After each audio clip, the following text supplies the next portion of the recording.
जय जिनेन्द्र, स्वागत है आप सभी का।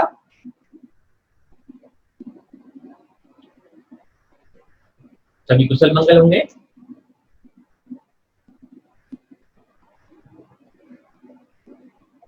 आज किसी आनंद यात्रा में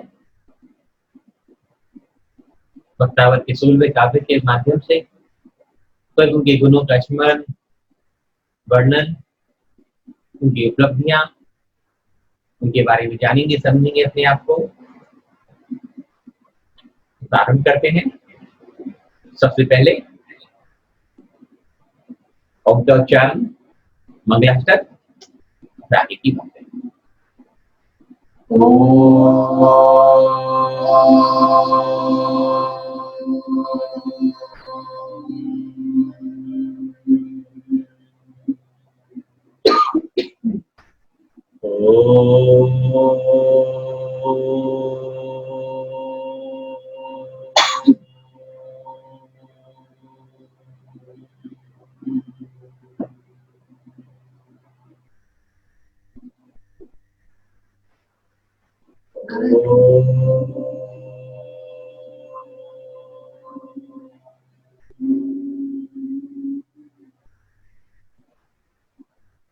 अरिहंतो भगवंत इंद्र महिता क्षेत्रार्च सेदीश्वरा आचार्यो जिनिशासनो रतिकरा पूजा उपाध्यायिका श्री सिद्धांत सुपाठिका मुनिवरा रत्नत्रय राधिका पंचैते परमेष्टिने प्रतिदिनं कुर्वन्तु ते मङ्गलं कुर्वन्तु मे मङ्गलम्। श्रीमन्नम्रसुरासुरेन्द्र मुकुटा रघोत्तरत्नाप्रभा भास्वदपादना कीर्तवा प्रवचना बोधि गवास्तायिना ये सर्वे जन सिद्ध सूरनिवासते पाठिका साधवा स्तुत्या योगी गणेश पंच गुरुवा कुर्वन्तु ते मङ्गलं कुर्वन्तु मे मङ्गलम्। सम्यक् दर्शन बोध व्रतममलम् रत्नत्रं पाविनम् मुक्ति श्रीनगरादिनाथ जिनप्रत युक्तोपवर्ग पदा धर्म सूक्ति सुधा चैत्यमखिलम् चैत्यालयम् श्रेयालयम् प्रोक्तं चतुर्विधं चतुर्विधमणि कुर्वन्तु ते मङ्गलं कुर्वन्तु मे मङ्गलम्। नाभेयादिजिनाद्यापस्य भुवं चाताशतुर्विंशति श्रीमन्तो वरदेश्वरः प्रभृतयो ये शक्रिणो तादृशा ये विष्णु प्रतिविष्णु रागणधरा सप्तोत्तरा विंशति त्रैकाले प्रतिकाशेष पुरुषा कुर्वन्तु ते मङ्गलं कुर्वन्तु मे मङ्गलम्। ये सर्वोषधरेद्धयै सुतपसो वर्धिन्गतां पञ्चये ये साष्टांग महानिमित कुशला ये अष्टरेधाशारिणा पंचजालधराष्टनो बलिनो विभूतिरेश्वरा सप्तैते सकलार्चिता मुनिवरा कुर्वन्तु ते मङ्गलं कुर्वन्तु मे मङ्गलम्। कैलासेर्वश्य निविरतमहि वीरस्य पावापुरे चम्पायां वसुभोज सज जिनपते सम्मेद शैलारतम् शेषाणामपि चोर्जन्त शिखरे मेनीश्वरायतो निर्वावने प्रसिद्ध विभवा कुर्वन्तु ते मङ्गलं कुर्वन्तु मे मङ्गलम् ज्योतिर्व्यन्तर्भावनामर्गणै मेरुकुलार्दो तथा जम्बूशालिमानि चैत्यशान्तिषु तथा वत्सारराप्रादिषु ईश्वरकारिभिरुच कुण्डलनगे दीपे च नन्दीश्वरे शैले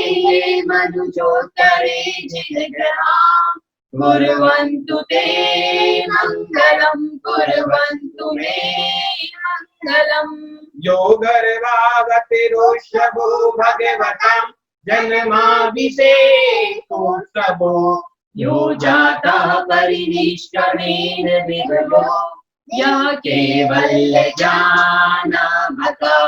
ये केवलपूर परवेश महिमा सम्पादितं स्वर्गमि कल्याणि च तानि पञ्च सततं कुर्वन्तु ते मङ्गलं कुर्वन्तु मे मङ्गलम् इत्थं सिरिजिनमङ्गलशतमिदं सौभाग्यसम्पदप्रदम् कल्याणीषु महोत्सवेषु तुर्या तीर्थङ्करानामुषम् ये शर्वन्ति पठन्ति तैश्च सुजने धर्मार्थकान्विता लक्ष्मीराश्रयेन्द्रपाररहिता निर्वाणलक्ष्मीरपि निर्वाणलक्ष्मीरपि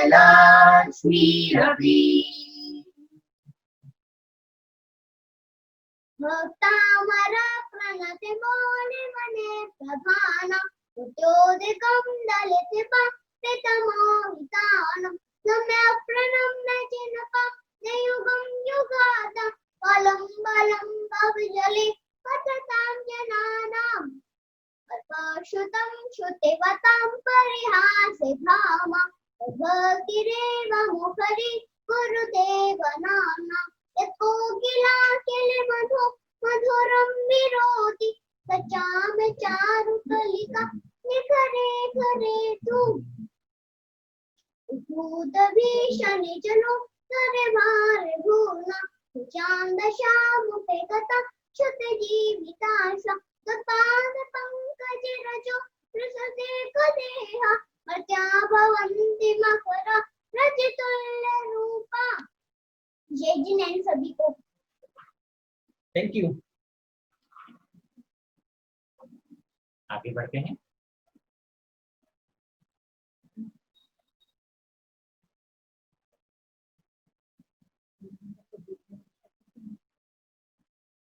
अभी तक इस यात्रा में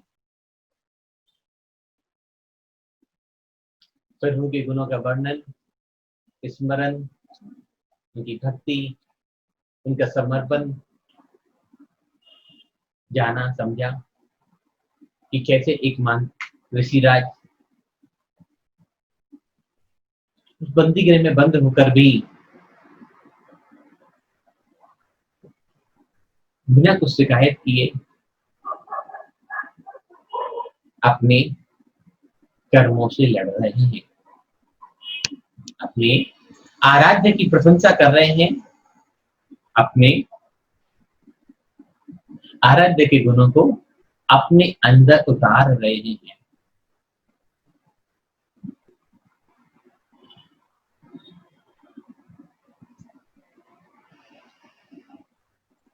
तो ये अद्भुत भक्तामर स्तोत्र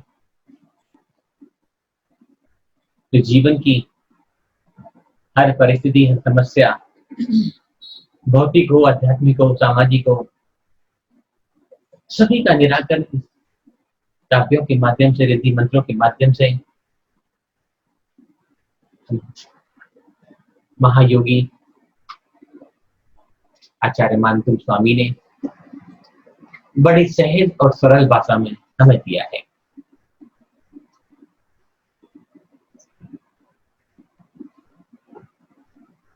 कल हमने एक विशेष क्लास करी, सबने उसका आनंद लिया। तो आगे बढ़े तो मैं कुछ एक छोटी सी कहानी आपने सुनी होगी। ऐसा तो हो ही नहीं सकता आप नहीं सुने, सब पढ़े लिखे तो विद्वान लोग हैं हमारे यहाँ।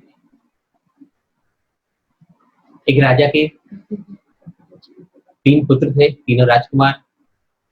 राजा उनकी योग्यता को जानना चाहता था। राजकुमार तो योग्य तो सभी होंगे, तो हक होना भी चाहिए राजा को। राजा को हक होना भी चाहिए कि वो अपने 3 पुत्रों में से किसको अपना राज्यभार सौंप के जाए।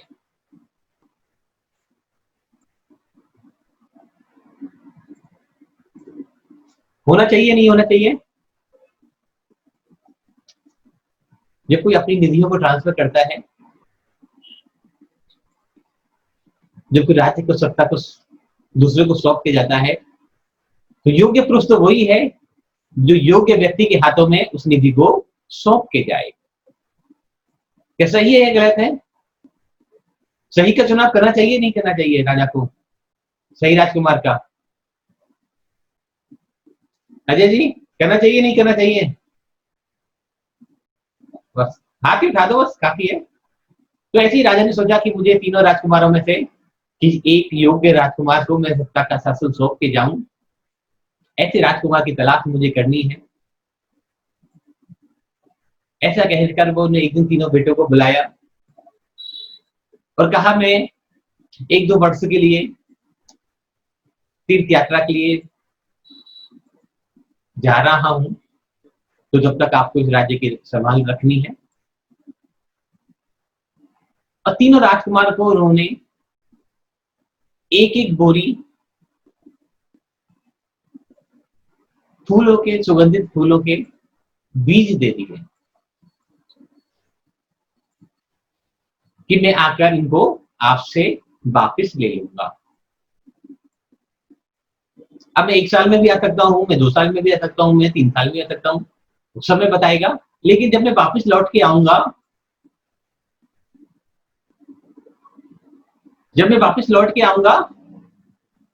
तब मुझे ये बीज वापस कर देना, ठीक है? बोले इसमें कौन सी बड़ी बात है। बड़े राजकुमार ने सोचा कि कौन सा मुश्किल काम है, पिताजी आएंगे वापस दे देंगे। एक संदूक मंगाई, संदूक में बीजों को डाल दिया, ताला लगा दिया, चाबी को सेफ जगह रख दिया। भैया ध्यान रखना कि पिताजी जब वापस आएंगे इनको चाबी दे देनी है, चाबी दे देना, हमें क्या करना इनके बीजों का वो देख लेंगे। दूसरा राजकुमार ने सोचा पिताजी आएंगे तब की तब देखी जाएगी, कौन बीजों की रखवाली करेगा, इनको बाजार में सेल कर आता हूं। जब पिताजी आएंगे उन पैसों को उठा के रख लेता हूं, जब उन पैसों से दूसरे 1 बोरी बीज लाकर पिताजी को दे दूंगा।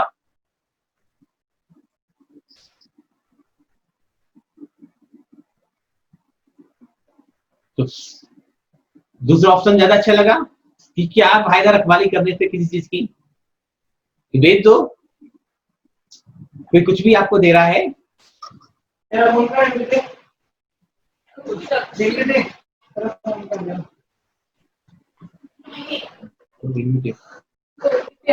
हाँ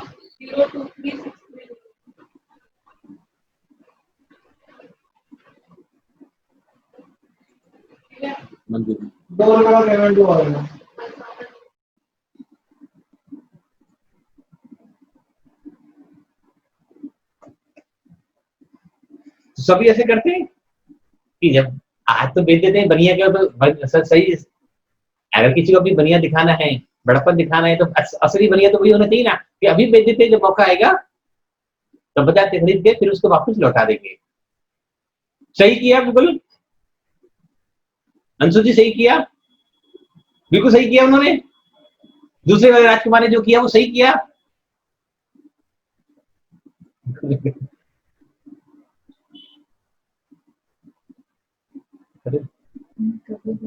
हाँ जी, अनम्यूट करिए आप अपने आप को एक बार। गलत किया उसने, गलत किया है तो ऐसे कहते फिर हमारा बनिए बने का फायदा क्या हुआ हमारा? हम तो बनिए हैं, सेल परचेज करते हैं, अब सेल कर देंगे फिर खरीद लेंगे दोबारा। कौन रखवाली करेगा, कौन किराया देगा उसका, कौन? वो बात ठीक है, लेकिन उसने गलत किया। गलत किया, बिल्कुल। चलो फिर आगे बढ़ते हैं। हाँ जी। तीसरे राजकुमार ने सोचा कि जब तक पिताजी लौट के आएंगे तब तक फिर भी स्पीच खराब हो जाएंगे। तो उसने क्या किया, महल के पास ही एक उद्यान में एक खाली जमीन पर उन सारे बीजों को बिखेर दिया, निराई गुड़ाई कराई। थोड़े दिन में वहां फूल निकलने लगे और पूरा में राजमहल के चारों तरफ का आंगन फूलों से पल्लवित हो गया। अब 3 साल तक उतने फूल में से बीज निकलने लगे, नए फूल आने लगे, नए पेड़ बनने लगे, नए पौधे बनने लगे, और उसने चारों तरफ किलोमीटर तक, कई किलोमीटर का एरिया महल के चारों तरफ फूलों से सुवासित हो गया। उद्यान के उद्यान बन गए। लोग वाहवाही करने लगे, प्रसन्न होने लगे कि वाह, कि क्या फूलों की सुगंध है, क्या आनंद आ रहा है।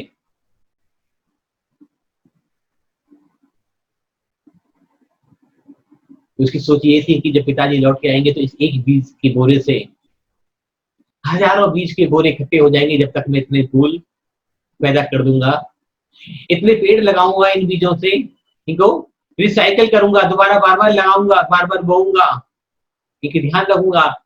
यहाँ का आसपास का वातावरण तो पल्लवित होगा ही, साथ में जो एक बोरा बीज बाप पिताजी को लौटाना है, मुझे एक बोरा लौटाने की जरूरत नहीं पड़ेगी, मैं 1000 बोरे पिताजी को वापस लौटा दूंगा। ऐसी उसकी मनसा, ऐसी उसकी भावना रही। बीजों की सुगंध, बीजों से फूल निकले, उनकी सुगंध चारों तरफ फैलने लगी। नगर में चारों तरफ उस छोटे राजकुमार की चर्चा होने लगी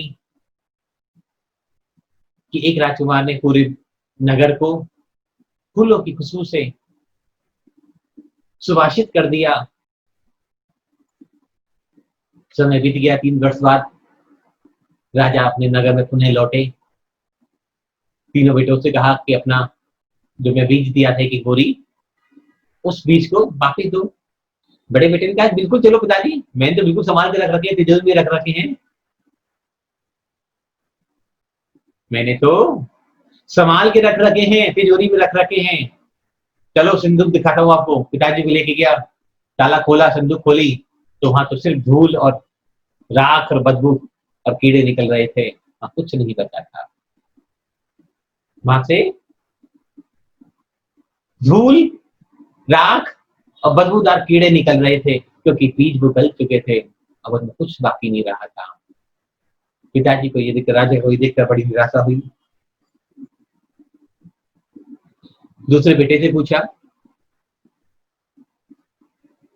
बोले पिताजी मैंने वो पैसे उठा के डब्बी में अलग से रख रखे हैं आपके, अभी 5 मिनट में जाता हूँ, बाजार चलता हूँ, आपको पूरी बोरी लाके दे देता हूँ। मैंने आपके पैसे जो आपके एक बोरी बीज को मैंने सेल किया था, बेचा था, मैंने उसका, उन पैसों का कोई उपयोग नहीं किया और मैंने वो पैसे संभाल के रखे हुए हैं। मैं अभी बाजार से लाके आपको वापस बोरी कर देता हूँ।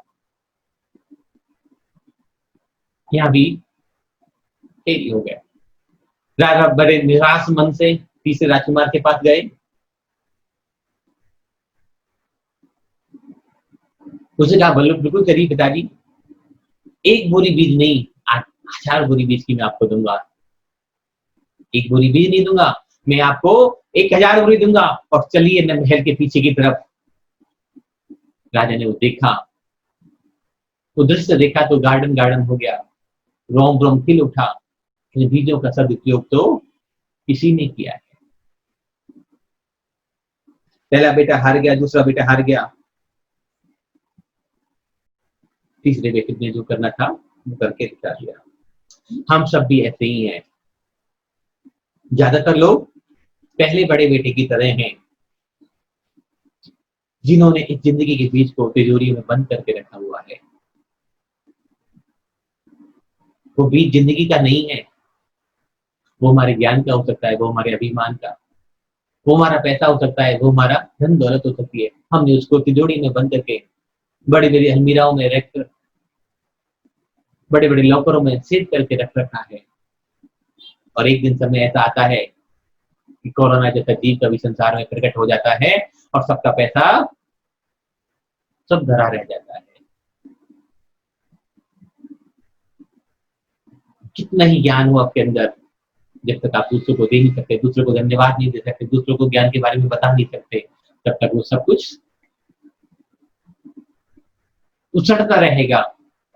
तो ज्यादातर लोग हम सब उसी तरह के हैं कि उस धन को, उस ज्ञान को चाबी लगाकर चाबी को सेफ रखते हैं। चाबी को तो लटकाई रखेंगे, पर जिसकी जरूरत है लटकाने की उसको नहीं दिखाएंगे, कहीं कम नहीं पड़ जाए। जैसे कुछ लोग हमारे स्क्रीन पर भी हैं जो अब आज तक भी अपना फेस भी नहीं दिखाना चाहते, कहीं कोई देखकर कोई तगादा नहीं करने लग जाए। अरे बंधुवर, प्रकृति की इतनी मार इस समय हम सभी को पड़ रही है कि हम अपने परम पिता परमात्मा को मुंह दिखाने लायक भी नहीं है। ये कोई मेरे और आपके पापों का फल परिणाम नहीं है, ये हम सभी के सामूहिक पापों का परिणाम है, जो सबके मुंह पर, ये जो जानवर को छबड़ी बांधी जाती थी, जानवर के मुंह पर जो कपड़ा बांधा जाता था, वो आज हम सबके मुंह पे आ गया है। ये हम सबके सामूहिक पाप का कर्म का उदय है कि आज जानवर खुले घूम रहे हैं और हम मुंह बांध के घूम रहे हैं और एक दूसरे को मुंह दिखाने लायक भी नहीं है। फिर भी हम जहां मौका मिलता है वहां भी मुंह दिखाने से बच रहे हैं। कोई बात नहीं। अब बात आती है दूसरे बेटे की। कुछ लोग दूसरे बेटे की तरह ही होते हैं, दूसरे लड़के की तरह ही होते हैं, जो जिंदगी को पल पल बाजार में बेच रहे हैं, जो जिंदगी को हर पल बाजार में बेच रहे हैं, सेल कर रहे हैं, और जाने कितने रूपों में बेच रहे हैं। और जिस दिन मौत आएगी वो सारे रूप भरे रह जाएंगे और बोरी बाजार में ही पड़ी रह जाएगी, हम उस तक पहुंच भी ना पाएंगे। ऐसे ही होता है। किसने नाम कमाने के चक्कर में जिंदगी को बेच दिया, किसने पैसा कमाने के चक्कर में जिंदगी को बेच दिया, किसने धन कमाने के चक्कर में जिंदगी को बेच दिया। लेकिन अधिकतर लोग अपनी जिंदगी को ऐसे ही बेच रहे हैं।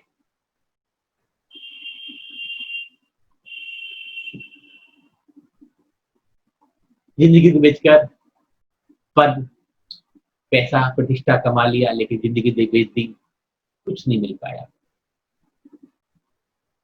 सच के जिस दिन मौत की शहजादी आएगी, न सोना काम आएगा ना चांदी आएगी। तीसरे बेटे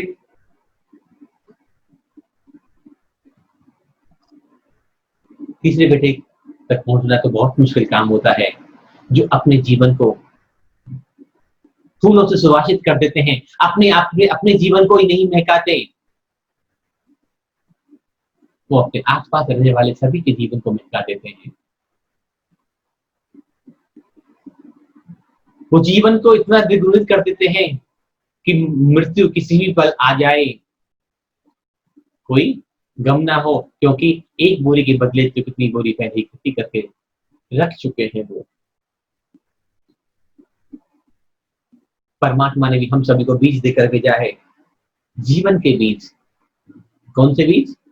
जीवन के बीज देकर भेजा है कि संभाल के रखना चाहो तो तुम रख लो, और खत्म करना चाहो तो तुम खत्म कर दो, चढ़ाना चाहो तो तुम चढ़ा दो, और बाजार में बेच के आना चाहो, पद्म श्री खरीद लो, नाम खरीद लो, पैसा खरीद लो, इज्जत खरीद लो, और महिलाएं खरीद लो बाजार से। जीवन में सब कुछ नहीं मिलता, एक ही चीज मिलती है, या तो चढ़ा दो, या बेच दो, या उस खुशबू को चारों दिशाओं में फैला दो। लेकिन तीसरे लड़की की तरह, तीसरे बच्चे की तरह बहुत कम लोग ऐसा व्यवहार करते हैं। तो इस कहानी को सुनाने का उद्देश्य मेरा सिर्फ इतना ही है कि आपके जीवन में भी परमात्मा ने जो बीज दिए हैं, जो परमात्मा ने भी आपको बीज दिए हैं, उन बीजों की रखवाली नहीं करनी हमें। उन बीजों से वातावरण को महकाना है, जन जन को महकाना है, बगिया बनना है, फूल बनना है हमें, और सुगंधी फैलानी है।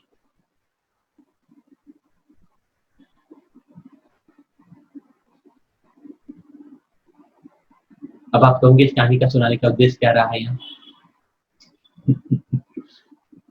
मंजू जी बताएंगे? चलो मंजू जी सुन लेते हैं पहले। जय जिनेन्द्र। जय जिनेन्द्र। इस कहानी का उद्देश्य आप पूरा कर रहे हैं। जैसे तीसरे नंबर वाले बेटे ने वो बीजों की खुशबू और सब फैलाई थी, वैसे ही आप अपना जितना आप भक्तामर का भी कर रहे हैं इस लॉकडाउन में, उससे बहुत से लोग सीख रहे हैं और आप ये चाह रहे हैं कि इसका हम भी उपयोग करें, और कोई अगर परेशान हो तो हम उन्हें ये जरूर बताएं। खाली अपने तक सीमित ना करें कि किसी दूसरे को ना बताएं, किसी दूसरे को ना बताएं। जनरली लोगों में ये थिंकिंग होती है, उन्हें कुछ पता रहता है, वो बताना नहीं चाहते हैं। आपकी बहुत अच्छी बात है, पता चल जाएगा। और ये बहुत ग्रेटफुल है, बहुत थैंक्स है कहना चाहते हैं इसके लिए आपको। मतलब पूरा दिन हम वेट करते हैं शाम की क्लास का। धन्यवाद तो आप लोगों का है जो आप अपने समय निकालते हैं। आप अपना इतना कीमती समय हमें दे रहे हैं, इसके लिए थैंक्स कहने के शब्द हमें तो यहाँ बैठना ही है। हम तो सुबह 5 बजे हमारी ड्यूटी चालू हो जाती है। सब लोग बहुत व्यस्त हैं, अभी टाइम ही नहीं मिल रहा। कैसे आप इतना व्यस्त समय में से अपना समय निकाल रहे हैं हम लोग के लिए? और हाँ, आज जरूर व्यस्त रहे पूरे दिन। आज कम से कम 2000 कॉल्स लोगों के आए,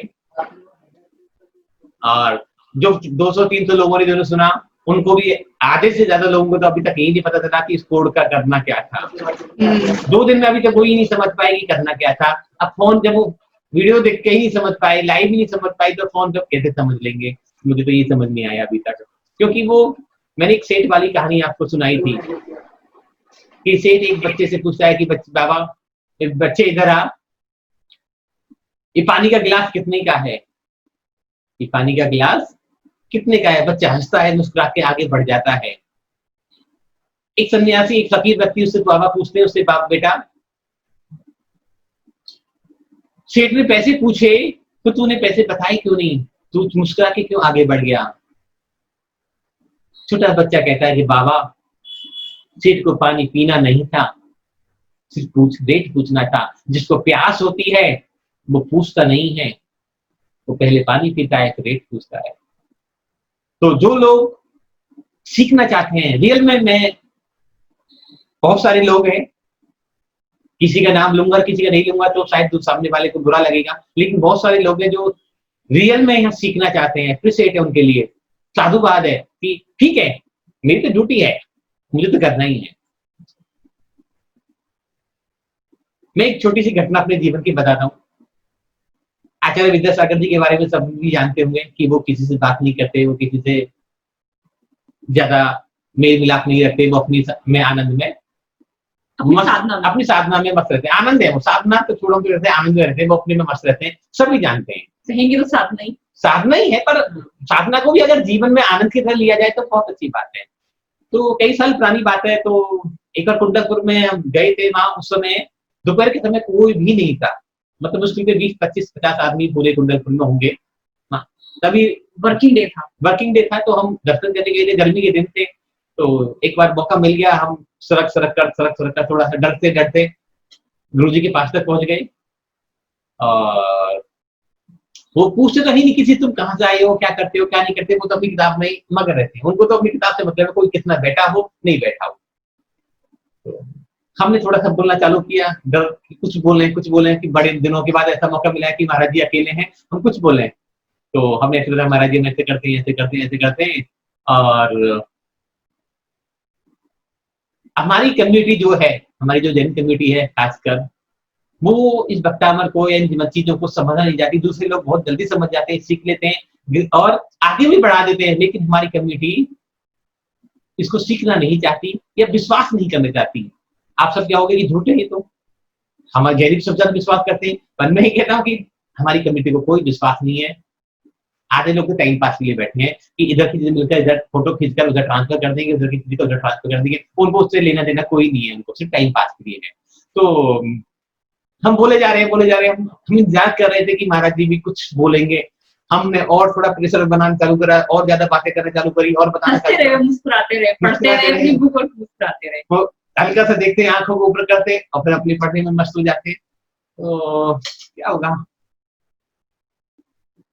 तो 20 मिनट तक हम बोल लिए, तो उन्होंने एक लाइन बोली कि ये तुम्हारी ड्यूटी नहीं, ये तुम्हारी कर्तव्य है कि जब तक हर आदमी तक भक्तामर नहीं पहुंच जाए तब तक तुम पढ़े जाते रहो। सामने वाला सुन रहा है नहीं सुन रहा उसको भूल जाओ, तुम अपना काम करो, बस मौन हो गए।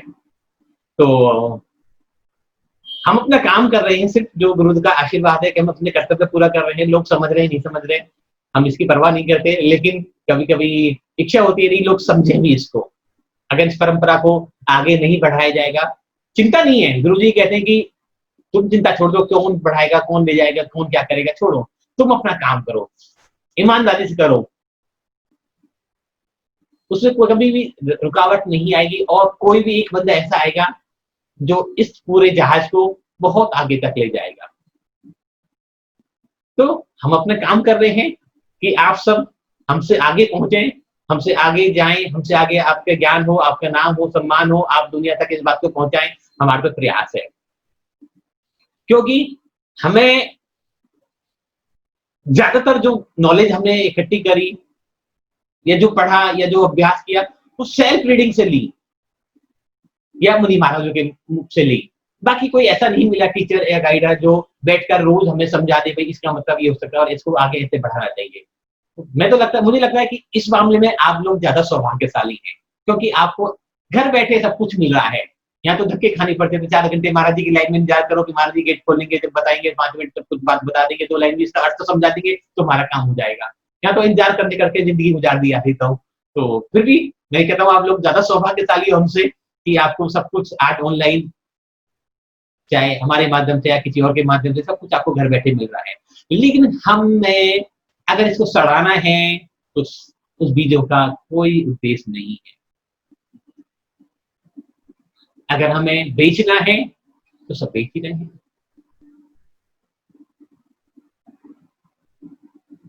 आज एक कॉल आया, कल जो क्लास कराई थी वहां एक बहन कोड को बेचने लग गई। आज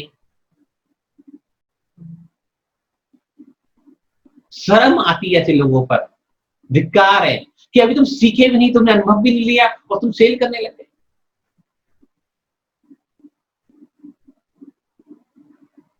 और हो सकता है वो आज भी हो मीटिंग में, कोई फर्क नहीं, बड़ी बात नहीं है नहीं हो, क्योंकि वो कुछ लोग ऐसे हैं जो मुंह नहीं दिखाना चाहते, क्योंकि पता है तुमकी आइडेंटिटी पता चल जाएगी। तो अपने जीवन को सिर्फ थोड़े से तुच्छ स्वार्थ के लिए बेच दो नहीं। अगर जो आपको मिला है उसको फूलों की तरह बिखेरना चालू कर दोगे तो जीवन बहुत आगे पहुंच जाएगा, बहुत आनंद में हो जाएगा। और इतना आनंद में हो जाएगा कि इस आनंद यात्रा का जो उद्देश्य है वो हमारा सफल हो जाएगा। सिर्फ भक्तामर नहीं समझना, हमें जीवन को समझना है। भक्तामर के माध्यम से हमें अपने अंदर को समझना है। शिकायत नहीं कर रहा मैं, कंप्लेंट नहीं है, लेकिन पीड़ा होती है कि अभी आप अनुभव के लोग खूब सेल करना, मुझे कोई फर्क नहीं पड़ रहा, मेरे को क्या जा रहा है।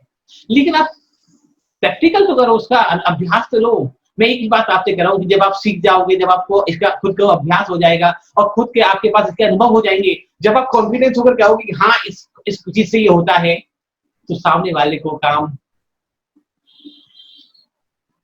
सेकंडों में होने लग जाएगा। लेकिन पहले आप, इसलिए हम कह रहे हैं कि अभी तक आपने जो सीखा है यहाँ 2 क्लासों में, बहुत सारे कोर्स सीखे मेरे साथ 40-50 कोर्स, 45 कोर्स से ज्यादा हमने बताए थे। तो 45 कोड बहुत होते हैं, इतनी बीमारियां नहीं है हमारे पास। अगर हमने 1-2 कोड को यूज करके अगर हम उसको समझ लें, सीख लें और उसको जब आगे बढ़ाएं, उसके अनुभव को जब हम अपने ज्ञान में लाएं, तब हम किसी को अगर बताएंगे, समझाएंगे, उस फूल को, पेड़ को लगाएंगे। सेल करो कोई फर्क नहीं पड़ता, लेकिन जब उसको अनुभव में तो लो पहले आप।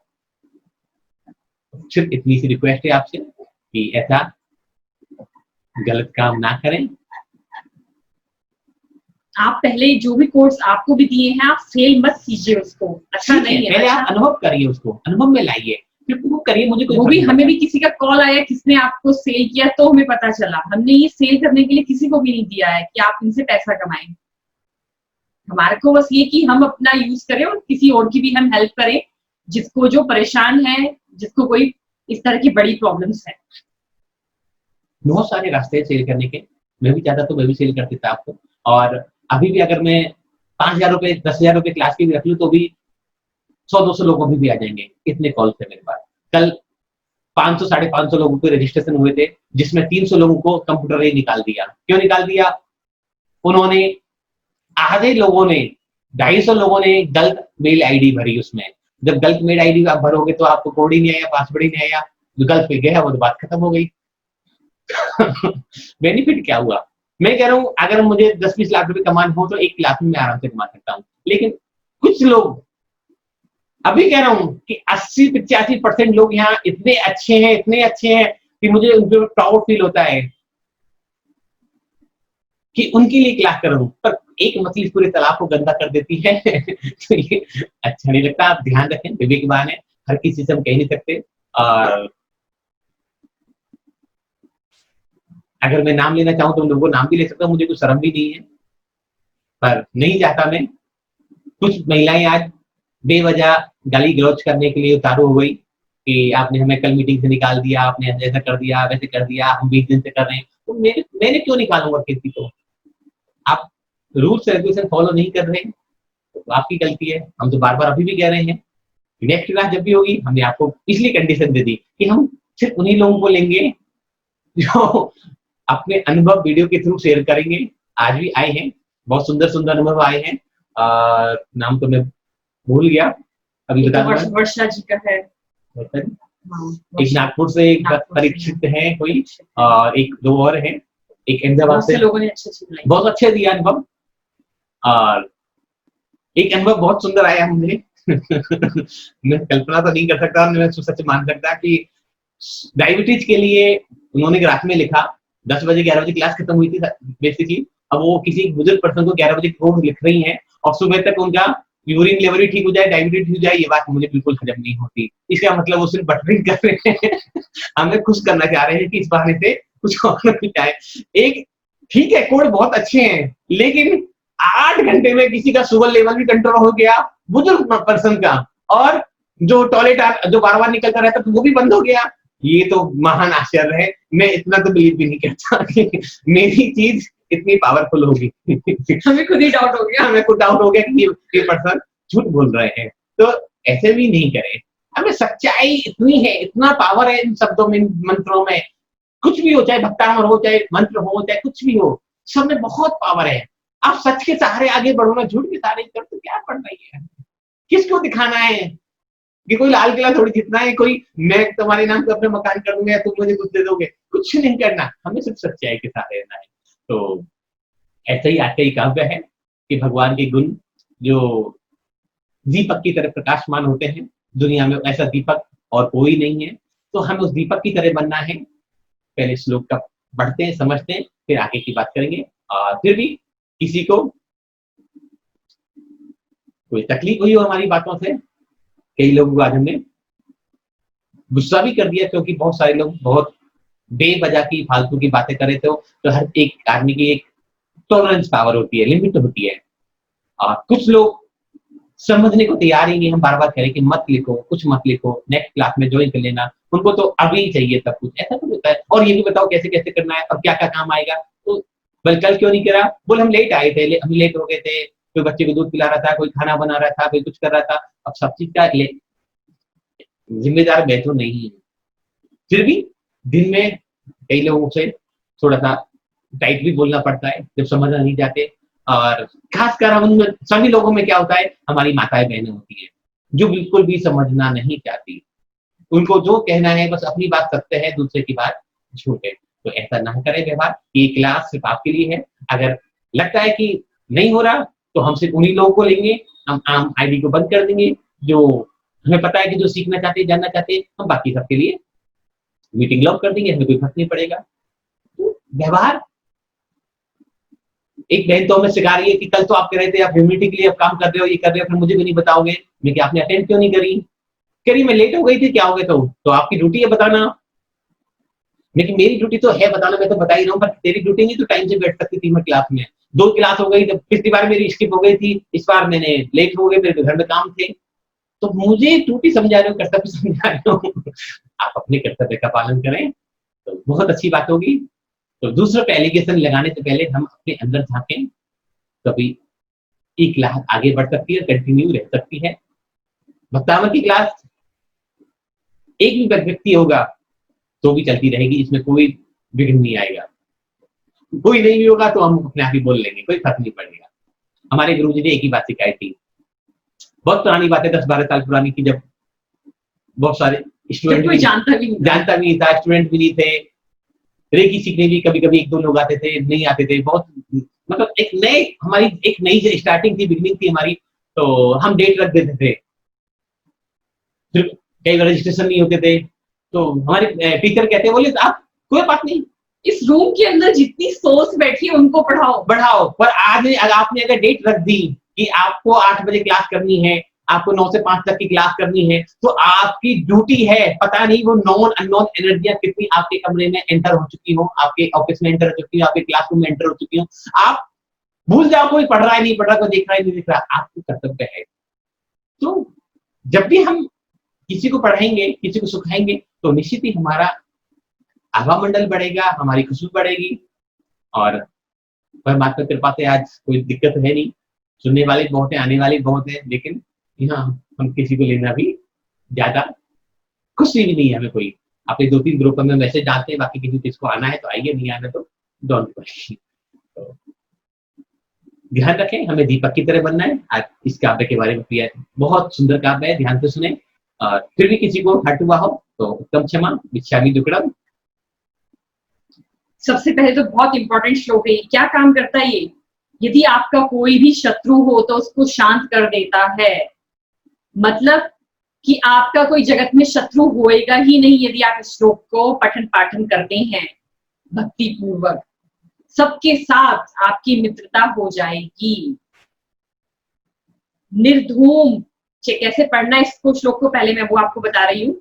निर्धूम वर्ती रप वर्जित त्वेल, त पे जो है 2 मात्रा है, एक ही, त्वेल पूरा निर्धूम वर्तिते, निर्धूम वर्तिरप वर्जित तेल पूरा। कृष्णन, न के ऊपर जो बिंदु है उसको हम क्या पढ़ेंगे यहाँ पर? न, अंजन वाला न, कृष्णन। बाद में क्या है यहाँ पे? ज है बिंदु के बाद, कृष्णन। जगत, ता क्या है? वो आधा ता है, हमें ज्यादा उस पर दबाव नहीं देना है। जगत, तय, मिदम, द के ऊपर बिंदु है और बाद में क्या है? प फ भ भ म, तो क्या आएगा इसका उच्चारण? म। मिदम, प्रगति, प्रकटी, करोशी। श पर क्या है? छोटी ई की मात्रा है, लंबा नहीं खींचना है हमें इसको। करोशी,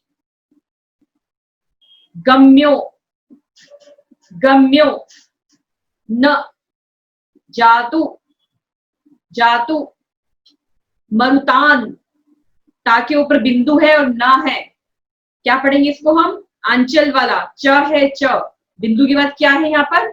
च। मरुतान, आंचल वाला ना पढ़ेंगे यहाँ पर हम इसको, मरुतान। चलिता, चलानाम, मैंने आपको बताया था कि बिंदी की बात कुछ भी नहीं है, लास्ट वर्ड है तो उसको हम क्या करते हैं हमेशा? म। चलिता, चलानाम। दीपो, बीच में जो एस बना हुआ है इसको हम क्या साइलेंट लेंगे? दीपो परस्वमसीनाथ जगत प्रकाशः, दीपो परस्व, दीपो परस्व मसी नाथ जगत प्रकाशः। एक बार पूरा श्लोक पढ़ेंगे, आप सब भी पढ़े, कोशिश करें। निर्धूम वर्तिरप वर्जित तेल पूरः, कृष्णं जगत् त्रयमिदं प्रगटीकरोषि। श पर देखिए क्या है? छोटी ई की मात्रा है। गम्यो न जातु मरुतान् चलिता चलाना, दीपो परस्वमसीनाथ जगत् प्रकाशः, निर्धूम वर्तिरप वर्जित तैल पूरः। पूरा। देखिए पहले बढ़ रहा है फिर वो घट रहा है, तो आपको भी वसंत लिखा छंद को ऐसे ही पढ़ना है, सीधा ये नहीं कि ऊपर ही ऊपर आप लेके जाते रहें, पहले बढ़ते हुए और फिर धीरे धीरे उसको डाउन लाना है। जब प्रिया उच्चारण करें तो आप सब भी साथ में, क्योंकि कार्ड लगा हुआ है, किताब भी सभी के पास होगी, सभी बोलना आप भी चालू करें। करें, तो होठ सबके हिलने चाहिए। जो हाँ चाहे आप मन हम में लोग पढ़े। गलती कर रहे होंगे ना, तो वो गलती आपकी ठीक हो जाएगी, क्योंकि क्या होता है कि जब हम अभी कर रहे हैं उसको, लेकिन जब हम आप बाद में पढ़ेंगे बुक लेकर, तो वो गलती फिर दोबारा आप नहीं करेंगे। तो इसलिए जब एक दो बार आप पढ़ लेते हैं उस चीज को, तो आपके सबकॉन्शियस में वो फिक्स हो जाती है, बैठ जाती है। निर्धूमवर्तिरपवर्जित तैलपूरः कसञ्जगत्त्रयमिदं प्रगटीकरोषि गम्यो न जातु मरुतान् चलिताचलानाम् दीपोपरस्वमसीनात् जगत्प्रकाशः।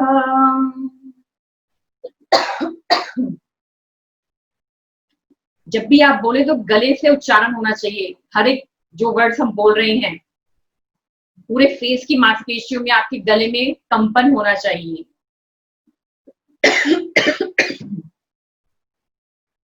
निर्धूमवर्तिरपवर्जित तैलपूरः कसञ्जगत्त्रयमिदं प्रगटीकरोषि गम्यो न जातु मरुतान् चलिताचलानाम् दीपोपरस्वमसीनात् जगत्प्रकाशः। तो बहुत ही अच्छा श्लोक है। अब हम वर्ड टू वर्ड इसका अर्थ समझते हैं। निर्धूम का क्या अर्थ होता है?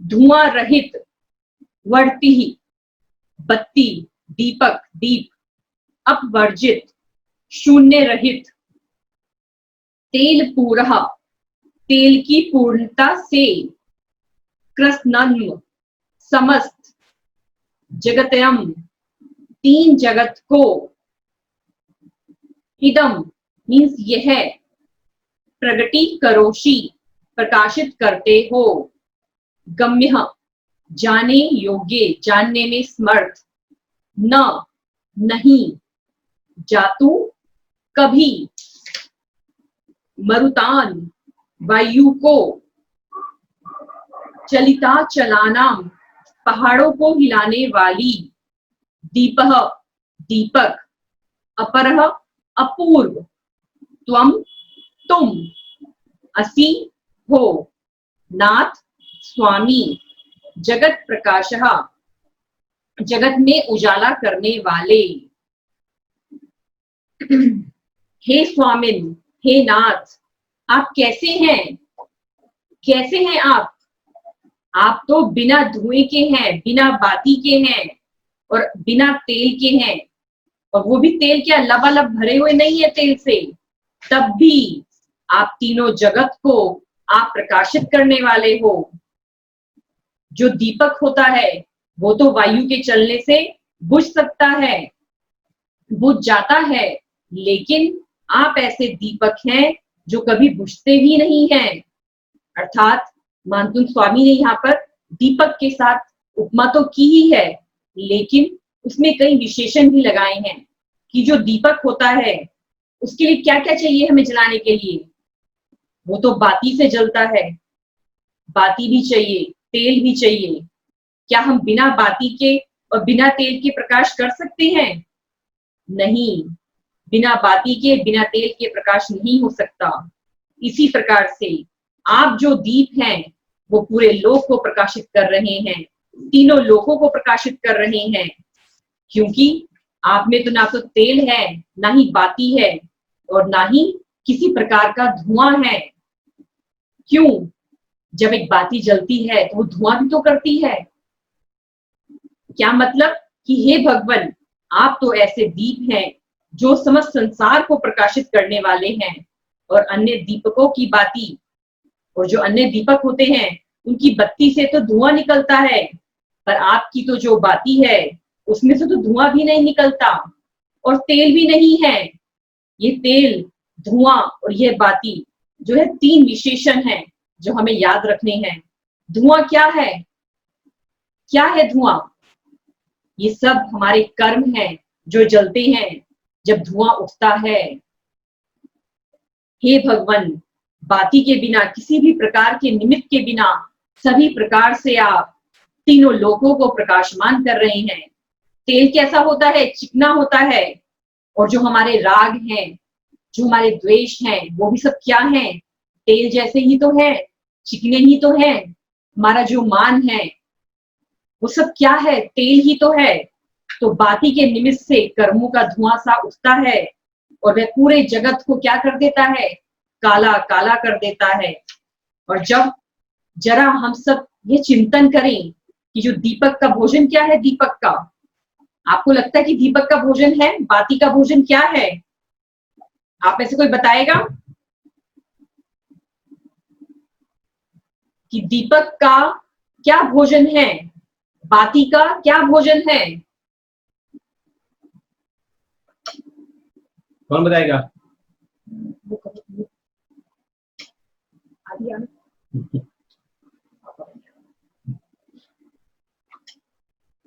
दीपक का, बाती का क्या भोजन है?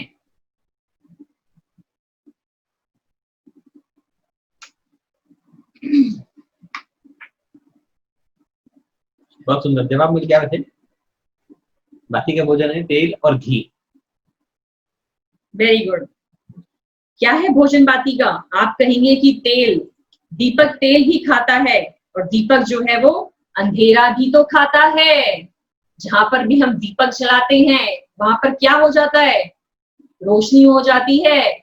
उस थोड़े से एनवायरनमेंट में के अंदर ही जो अंधेरा होता है वो भी तो वो अपने अंदर ले लेता है दीपक। थोड़ा सा आगे सोचा करो। दीपक 2 तरह के भोजन करता है। दीपक तेल भी खाता है और अंधेरे को भी खाता है। आप लोग घर में यूज करते हैं, जैसे अभी हमने परसों विधान किया था, तो चाहे उस कमरे में हम कितनी लाइटों को ऑफ कर दें, लेकिन जो दीपक की बाती से जो रोशनी हो रही है वो अंधेरे को भी तो समाप्त कर रही है। तेल तो खा ही रहा है, वो तो उसका भोजन ही है। और आप सब यूज करते ही हैं हमारे धर्म में। तो दीपक अगर तेल को खाता है तो उसका मल क्या है ये बताइए अब चलिए मेरे को। क्योंकि यदि हम किसी भी चीज को खाएंगे तो उसका मल भी तो होगा। दीपक जो होता है अंधेरे को भी खाता है, तो उसका मल क्या है? टाइप कीजिए। धुआं। और सोचिए। दीपक अंधेरे को भी खाता है और तेल को भी खाता है, तो उसका मल क्या है? प्रकाश, रोशनी नहीं, मल, वेस्टेज। वेस्टेज क्या है उसकी? रोशनी नहीं। रोशनी तो देता है वो क्या खत्म हो जाता है, खत्म हो तो गया। लेकिन कुछ भी चीज कम कुछ भोजन करते हैं तो कुछ भी खाना है। जब आप दीपक जलाते हैं तो आसपास क्या हो जाता है? रोशनी हो जाती है, ठीक है, उसने अंधेरे को खा लिया। आपने खाना खाया, जैसे ही आपके शरीर में ताकत आ गई, ये तो उसका गुण हो गया उसके कारण। बिल्कुल जी। बत्ती जो ब्लैक हो जाती है, अंधेरा, नो वेस्टेज नहीं, वेस्टेज तो है उसके अंदर। अब ध्यान आपको वही लगाना कि क्या है। बिल्कुल जी, अर्थात काजल मल रूप में विसर्जित करता है वो। जब भी हम दीपक को जलाते हैं, आप 100 दीपक एक कमरे के अंदर जला दीजिए, वहां पर क्या हो जाता है? जब वो बुझ जाते हैं, काला काला नहीं हो जाता? वॉल्स काली हो जाती है, टाइल्स काली हो जाती है, तो वो उसका क्या है? मल है, अर्थात काजल, कार्बन। वो क्या करता है? मल रूप में विसर्जित करता है। दीपक की अपनी विशेषता है। हमारे आचार्यों ने दीपक को पूजा में भी रखा है, आरती में भी रखा है, और बहुत सारे प्रयोग हम करते हैं दीपक के माध्यम से। जैसे भी हमने परसों ही किया था पूर्णिमा पर, कि कितनी भी नेगेटिविटी हो, चाहे कितना ही ग्रहण हो, चंद्र ग्रहण हो, चाहे वो कितनी ही हमें नेगेटिविटी दे रहा है, लेकिन हमने दीपकों के माध्यम से अपने पूरे संसार में, अपने पूरे घर में, हर एक इंसान के अंदर, विश्व वसुंधरा के अंदर रोशनी का एक दीपक जलाया। तो रोशनी करता है दीपक, बहुत ही बड़ा प्रयोग है। ये समस्याएं कितनी भी हो, दीपक क्या सिखाता है हमें? समस्याएं कितनी भी हो, लेकिन उम्मीद का दीपक जलाना कभी भी नहीं छोड़ना चाहिए। कब जाने किस दीपक से प्रकाश हो जाए। दीपक हमें यही तो सिखाते हैं। और कुछ थोड़ी सिखाने दीपक कि अमावस्या की कैसी भी अंधेरी रात हो दिवाली के दिन, लेकिन जब हम दीपक जलाएंगे एक उम्मीद का, एक नई रोशनी का, एक अपनी विश्वास का, तो प्रकाश अवश्य होगा। आज दीपक की बात चल रही है तो बहुत सुंदर काव्य है ये। कोरोना रूपी कितना ही महाकाल चल रहा हो। अरे मेरा आएगा वो बात, अभी वो ये बीच में मेरी बात ही खत्म कर देते हैं प्रदीप जी। मैं उसमें भी आ रही हूँ मोदी जी के ऊपर अभी। मेरी मेहनत सारी वेस्ट कर देते हैं। शुभम, मैंने एक पंक्ति लिखी है उसके बारे में आपको बताती हूँ। शुभम करोति कल्याणम आरोग्यम धन संपदा शत्रु बुद्धि विनाशाय दीप ज्योति नमोस्तुते। अर्थात शुभ करने वाला, कल्याण करने वाला है, आरोग्य को देने वाला है, धन संपदा देने वाला है और शत्रु की बुद्धि को भी नष्ट करने वाला है। कौन है वो? ऐसा दीपक है जिसको हम नमस्कार करते हैं। और अभी हमारे कुछ दिन पहले ही मोदी जी ने क्या कहा था कि 9 बजे हम रात को 9 दीपक जलाने हैं। तो क्या था वो भी एक, कि हमारी धरती पर, हमारी अर्थ के ऊपर कितनी भी नेगेटिविटी हो, लेकिन हमने उस दीपकों के माध्यम से अपनी पूरी विश्व वसुंधरा पर, इवन इंडिया में ही नहीं पूरे ऑल ओवर वर्ल्ड में दीपकों को जलाया गया, रोशनी दी गई उस कोरोना वायरस को शांत करने के लिए, अपना फ्रेंड बनाने के लिए। दीपक क्या करता है? आरोग्यम। इसलिए दीपक जलाने से आरोग्य की प्राप्ति होती है, दीपक जलाने से शक्ति की प्राप्ति होती है। दीपक अंधेरे को खाकर के काजल पैदा करता है। तो इस प्रकार से विशेषण दिया गया है जो हमारे आचार्य भगवंतों ने दिया है, कि जो दिया आचार्य भगवंतों ने, जो बहुत सुंदर दिया है, संसार को प्रकाशित करने वाले आप अनोखे दीपक हैं। क्योंकि सामान्य दीपकों की बत्ती से तो धुआं निकलता रहता है, पर जो आपकी बत्ती है वो क्या है? निर्धूम है, धुएं से रहित है। अन्य दीपक तो तेल की सहायता से प्रकाश में फैलते हैं। जब हम दीपक को जलाते हैं तो हमें क्या क्या चाहिए? प्रकाश। दीपक के लिए तेल भी चाहिए और बत्ती भी चाहिए। लेकिन दीपक तो जो हवा से नष्ट भी हो सकता है, वो जो दीपक हम जलाते हैं, लेकिन आप जैसे दीपक किसी भी तरह की हवा से नष्ट नहीं होते। आप तो तीनों लोकों को प्रकाशित करते हैं, स्व प्रकाशक हैं, जो स्वयं को भी प्रकाशित करते हैं। हमारे जो भगवान है क्या है? सिर्फ वो हमें ही प्रकाशमान करते हैं? नहीं, वो तो पूरे जगत को भी प्रकाशमान करते हैं और खुद भी प्रकाशित हो गए, मोक्ष हो गए। जैसे अब हमने यहाँ पर आप भगवान अपनी बुक्स के माध्यम से बहुत कुछ सीखा, जो हम आपको ज्ञान अर्जन दे रहे हैं, तो हम खुद भी प्रकाशित हो गए और हम आपको भी प्रकाशमान बना रहे हैं। तो भगवान कैसे हैं कि वो खुद भी प्रकाशित हो रहे हैं और सबको प्रकाशित कर रहे हैं। संसार के जो दीपक होते हैं वे अपने आप को भी प्रकाशित नहीं कर पाते, और कहा भी जाता है दिया तले अंधेरा। जो दीपक हम जलाते हैं, क्या है इसके बारे में पंक्ति? दिया तले अंधेरा। दीपक के तले में क्या होता है? अंधेरा होता है। दीपक दूसरों को तो रोशनी देता है, प्रकाश देता है, लेकिन उसके खुद तले में अंधेरा होता है। लेकिन हे प्रभु, हे भगवान, आप ऐसे जिनेंद्र हैं, जैसे दीपक हैं, जो स्वयं को भी प्रकाशित करते हैं और अन्य को भी प्रकाशमान करते हैं। आप वो ज्ञान पुंज हैं। आप ऐसे दीपक हैं जो सदा सदा जलते रहते हैं, जो कभी बुझते ही नहीं हैं। आप एक ऐसे अनूठे दीपक हैं। उन्होंने बहुत अच्छी यहाँ पर विशेषण किया है एक दीपक के माध्यम से एक भगवान को, कि दीपक के अंदर तो बहुत सारी चीजें चाहिए उसको जलने के लिए, लेकिन भगवान आप तो ऐसे हैं, तीनों लोकों के नाथ हैं, कि आपका दीपक, आपका जो प्रकाश है वो कभी बुझता ही नहीं है, और आप खुद भी प्रकाशित होते हैं और अपना जो प्रकाश है वो अपने समस्त जीवों के प्रति भी देते हैं। तो बहुत अच्छा ये श्लोक है। आई थिंक आप सबको क्लियर हुआ होगा, क्योंकि पहले हम जब श्लोक पढ़ते हैं तो एक फीलिंग नहीं आ पाती है कि इसका अर्थ क्या है, एक कॉपी उठाए और पढ़ना शुरू। लेकिन अब जब आप 16 नंबर ये जो श्लोक पढ़ेंगे तो आपको लगेगा कि यस, कि जब भगवान तीनों लोकों के नाथ है, वो इतना प्रकाश कर सकते हैं, तो मेरे जीवन में क्या प्रकाशमान नहीं करेंगे? मेरे जो जीवन में अंधेरा है या प्रॉब्लम्स है या किसी भी तरह की कोई नेगेटिविटी है, तो क्या वो उसको दूर नहीं करेंगे? जब मैं इस काव्य के माध्यम से उनकी प्रशंसा करूंगा, उनसे अपना अच्छा कनेक्शन बनाऊंगा, तो मेरी लाइफ में भी सब कुछ अच्छा हो जाएगा। क्योंकि जो तीनों लोक के नाथ है वो सबको प्रकाश में करते हैं।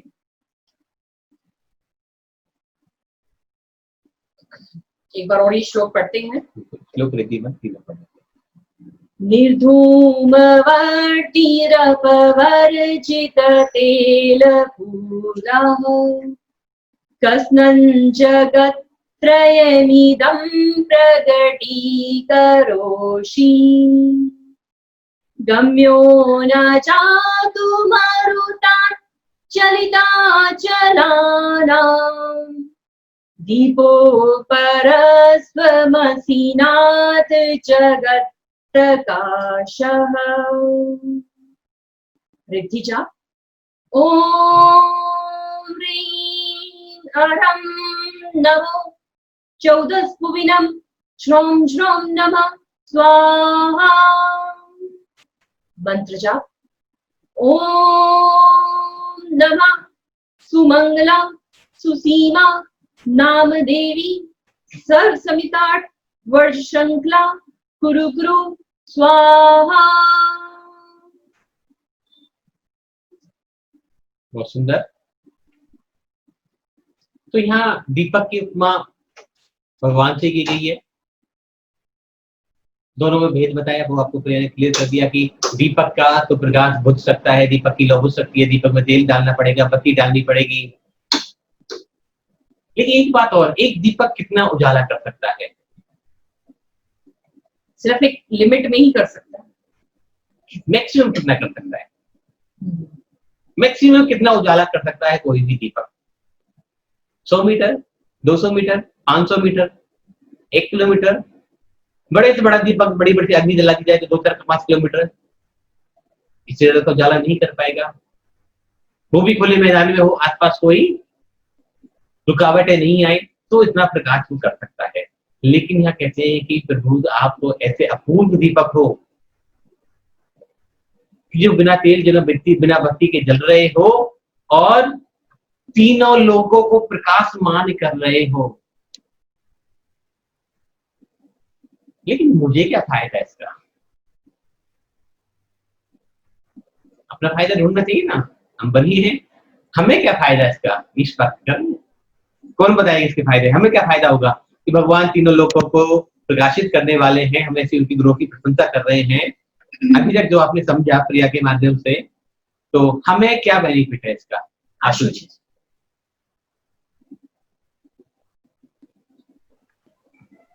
जय जिनेश्वर देव की। जय जिनेश्वर। जैसे भगवान को बताया गया है, थोड़ी वॉल्यूम बढ़ाइए।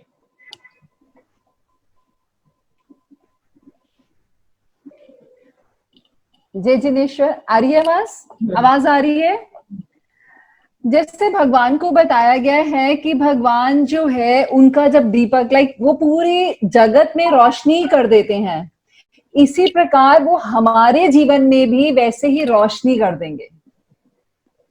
मेरे को मतलब इसका कनेक्शन इसके साथ है, इसीलिए हम उनको दीपक जलाते हैं कि परमात्मा कि जैसे अंधकार को आप दूर करते हैं, ऐसे ही आप मेरे अंदर के जो भी अंधकार है उसको भी उसको फिनिश कर दीजिए, खत्म कर दीजिए। बहुत अच्छी बात है, लेकिन क्या फर्क है परमात्मा और हम में? परमात्मा और हम में क्या डिफरेंस है?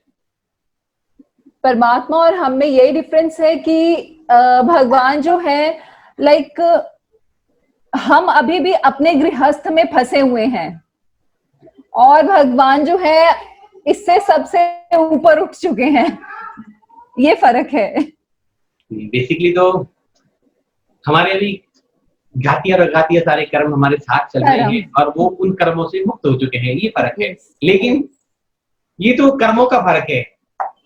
स्वभाव में देखें तो परमात्मा और मैं दोनों एक ही है, कोई फर्क नहीं है। वो भी प्रकाशमान है दीपक की भांति और मैं भी प्रकाशमान हूँ और आप सब भी प्रकाशमान है, तो हम उसी का अंश तो हैं।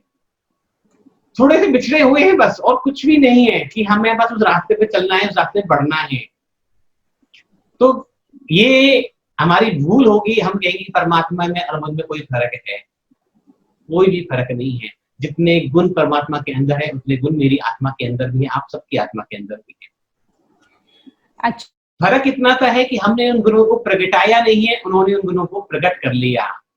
जो हम जब बार बार उनके गुणों को स्मरण कर रहे हैं कि भगवान आप तो दीपक के समान हो, और हम एक बात को बार बार कहते हैं कि एक दीपक के प्रकाश से अनेकों दीपकों को जलाया जा सकता है, अनेकों दीपकों को जगमग किया जा सकता है।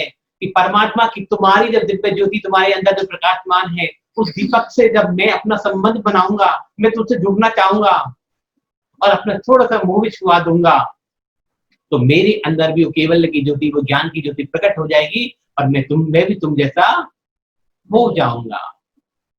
तो फर्क तो कोई है ही नहीं, फर्क तो इतना है कि उनका आज वर्तमान है, मेरा वो भविष्य है। तीर्थंकरों का जो वर्तमान है मेरा भविष्य है, तो इतना सही फर्क है। इससे ज्यादा और कोई भी फर्क मुझ में और उसमें कोई भी नहीं है इससे ज्यादा। मंजू जी, आप बड़े स्वाध्याय करती हैं। कोई फर्क है इससे बढ़ के कोई फर्क हो सकता है कि परमात्मा और मेरे अंदर, कि उसका तो वर्तमान है और मेरा भविष्य है, बस वो इतना ही तो फर्क है। पर हमें पुरुषार्थ करना पड़ेगा। करना तो पड़े, एक दिन तो सभी को मुक्त होना ही है ना। पर अपना बहुत सा समय तो वेस्ट ही हो जाता है ना, अपन कर नहीं पाते। नहीं होता, एक पर भी वेस्ट नहीं हो रहा। हम हर पल अपने कर्मों को काट रहे हैं। नहीं, रागद्वेष में बहुत समय चला जाता है। कोई बात नहीं, रागद्वेष पर उद्देश्य तो वही है ना। जब तक अपन अलर्ट होते तब तक ऐसे लगता है टाइम जा चुका है। शरीर साथ देना बंद कर देता है। ये बहुत अच्छी बात है कि जब तक अलर्ट होते हैं तब तक शरीर साथ, पैसा सब कुछ होता है पर शरीर साथ देना बंद कर देता है। तो पहले पैसे के लिए भागते रहते हैं, फिर पैसा आ जाता है तो अपना शरीर साथ देना बंद कर देता है। देखो, बात यहाँ जन्मों की नहीं है कि एक जन्म लग रहा है, 2 जन्म लग रहे हैं, 100 जन्म लग रहे हैं। इतने जन्म भुगत भी तो लिए, पर उम्मीद तो अभी बाकी है ना। हम ये तो नहीं कह कि कल आपका मोक्ष हो जाएगा, कल मेरा मोक्ष हो जाएगा, ये तो बात नहीं करी हमने। हम तो सिर्फ इतना कह रहे हैं कि भगवान जो आपका आज वर्तमान है वो मेरा भविष्य है, बस कितनी सी बात कर रहे हैं हम। अब भविष्य तो भविष्य है। जब आप कुंडली दिखने जाते हो किसी पंडित जी के पास, वो कहता है एक दिन तो बहुत बड़ा अमीर आदमी बनेगा। अब आपने पूछ लिया तो ठीक है, नहीं पूछा तो उसकी बात तो सच होगी। अब उससे क्या पता, आपने क्या कहता कि 10 साल बाद बनेगा, 20 साल बाद बनेगा, कल बनेगा। मैंने तो ये कहा है भाई कि एक दिन तो बड़ा आदमी बनेगा, अब कब बनेगा वो बात छोड़ दे। तो हम यहाँ सिर्फ ये बात कह रहे हैं कि जो आज आपका वर्तमान है प्रभु, वो मेरा कल भविष्य हो जाए और कुछ नहीं चाहिए। जो दीपक आपके माध्यम से जल रहा है आज, ये दीपक मैं भी बन जाऊं और ऐसे प्रकाश मेरे अंदर भी पैदा हो जाए, ऐसे ज्ञान और केवल की ज्योति मेरे अंदर प्रकट हो जाए। जैसे मैं कई बार सुनाता हूँ आपको इस भक्ति को।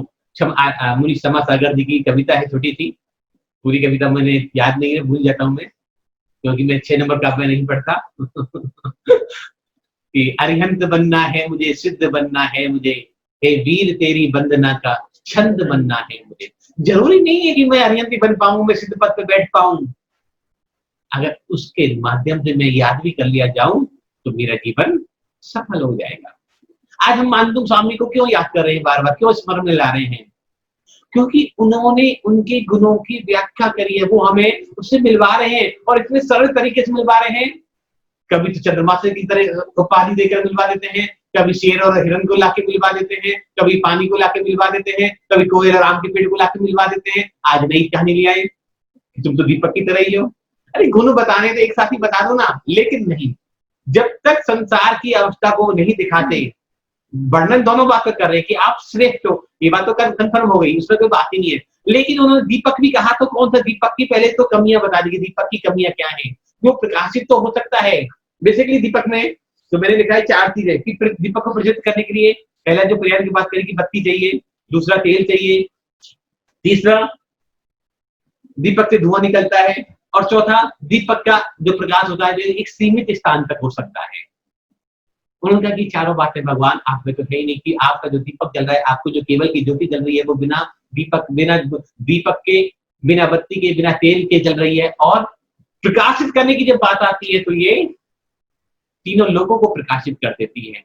तो जिसके अंदर ऐसा गुण प्रकट हो जाए, जरूर नहीं है 2000 वाट की हेलोजन ही जलाई जाए, अगर एक छोटी सी एलईडी बल्ब भी जला लिया जाए तो हमारा तो कल्याण निश्चय और अवश्य हो जाएगा। इसमें कोई भी विकल्प और कोई भी ऐसी बात नहीं हो सकती कि छोटी सी मोमबत्ती के बराबर परमात्मा इतनी भी मत जला, एक माचिस की तीली तो मेरे अंदर जला दे। तू तो महादीपक है, तू तो महादीपक है, दीपक नहीं। जैसे एक साइंस का एक आर्टिकल में पढ़ रहा था कि उसमें लिखा कि कोई साइंस का स्टूडेंट है जो नॉलेज रखता हो साइंस के बारे में, ग्रह नक्षत्रों के बारे में, तारे, कोई भी?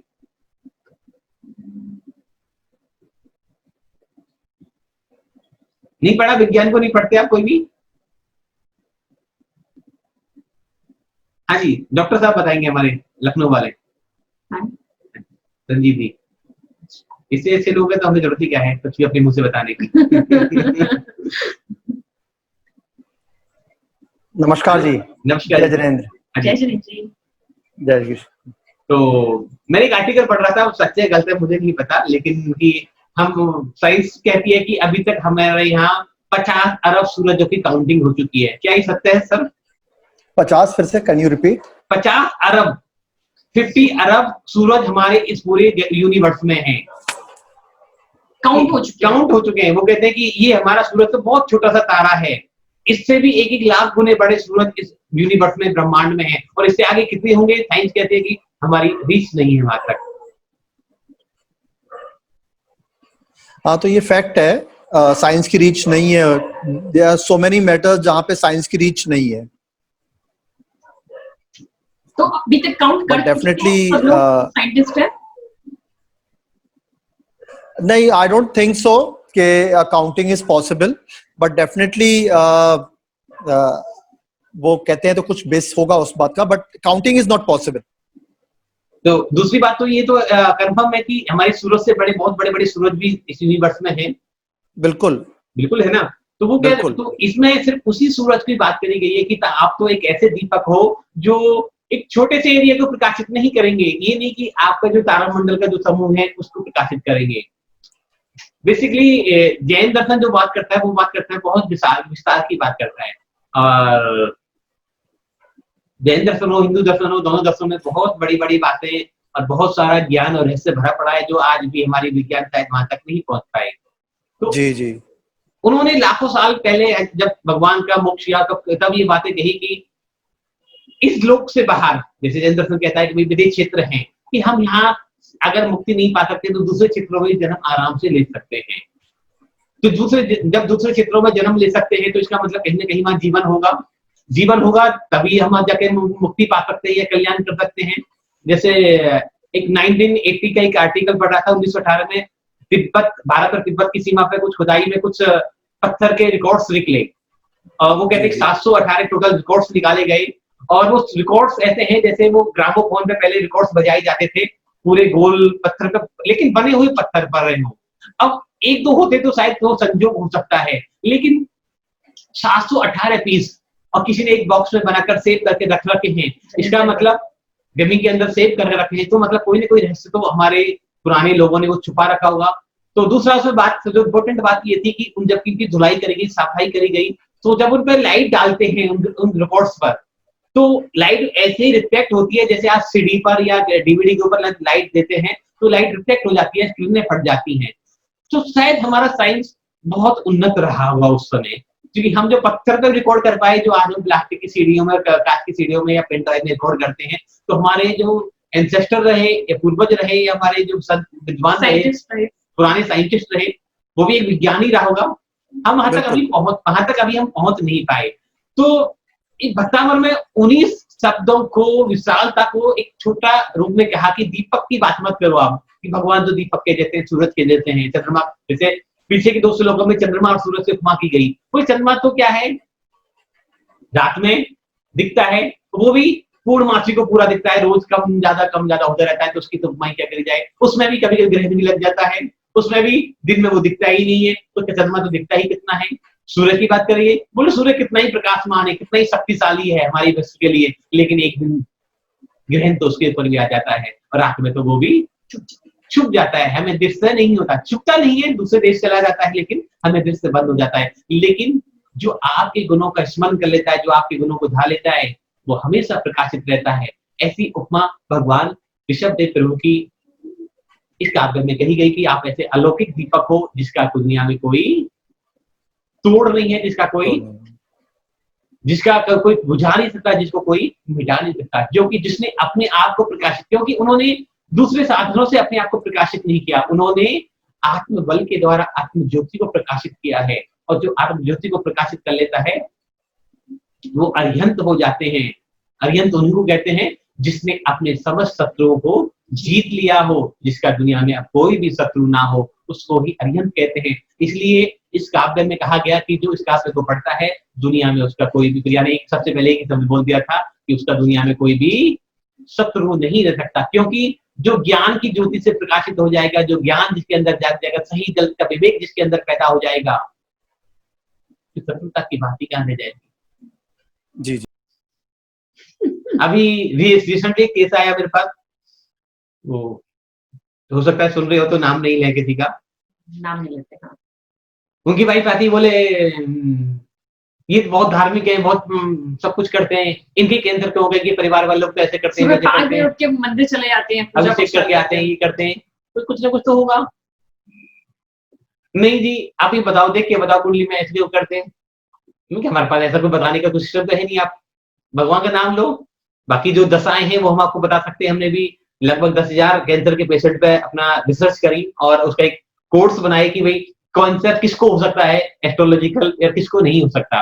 वो परफेक्ट है, कुंडली देख के आप बिल्कुल फिक्स हो जाता है कि इस व्यक्ति को कैंसर होगा, लेकिन इस पीरियड में होगा, इस पीरियड में होगा, ये भी फिक्स है। जो डॉक्टर साहब हैं, अंशु जी हैं, सब जानते होंगे कि सब कुछ फिक्स है चार्ट में, कुंडली में कोई नहीं कुछ बदल सकता, लेकिन हम उसकी फ्रीक्वेंसी को कम ज्यादा कर सकते हैं। भगवान का नाम लेकर, विश्वास रखकर, कुछ रेमेडी करके, अपने परिवार के रिलेशन को अच्छा करके उस फ्रीक्वेंसी को कम ज्यादा करते, लेकिन समस्या तो वो आती है।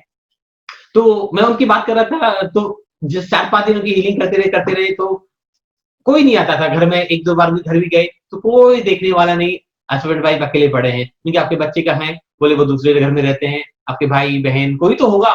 बोले हमारी किसी से नहीं बनती और हमने 20 साल से सबसे नाता तोड़ दिया। आपने अपने परिवार जैसे माता पिता से, भाई बहनों से, अपनी बुआ भतीजियों से, सबसे आना जाना 20 साल से छोड़ दिया, और फिर कहते हो मैं तो बहुत धार्मिक हूँ, मैं तो बहुत केयर करता हूँ, मैं तो बहुत दान धर्म करता हूँ।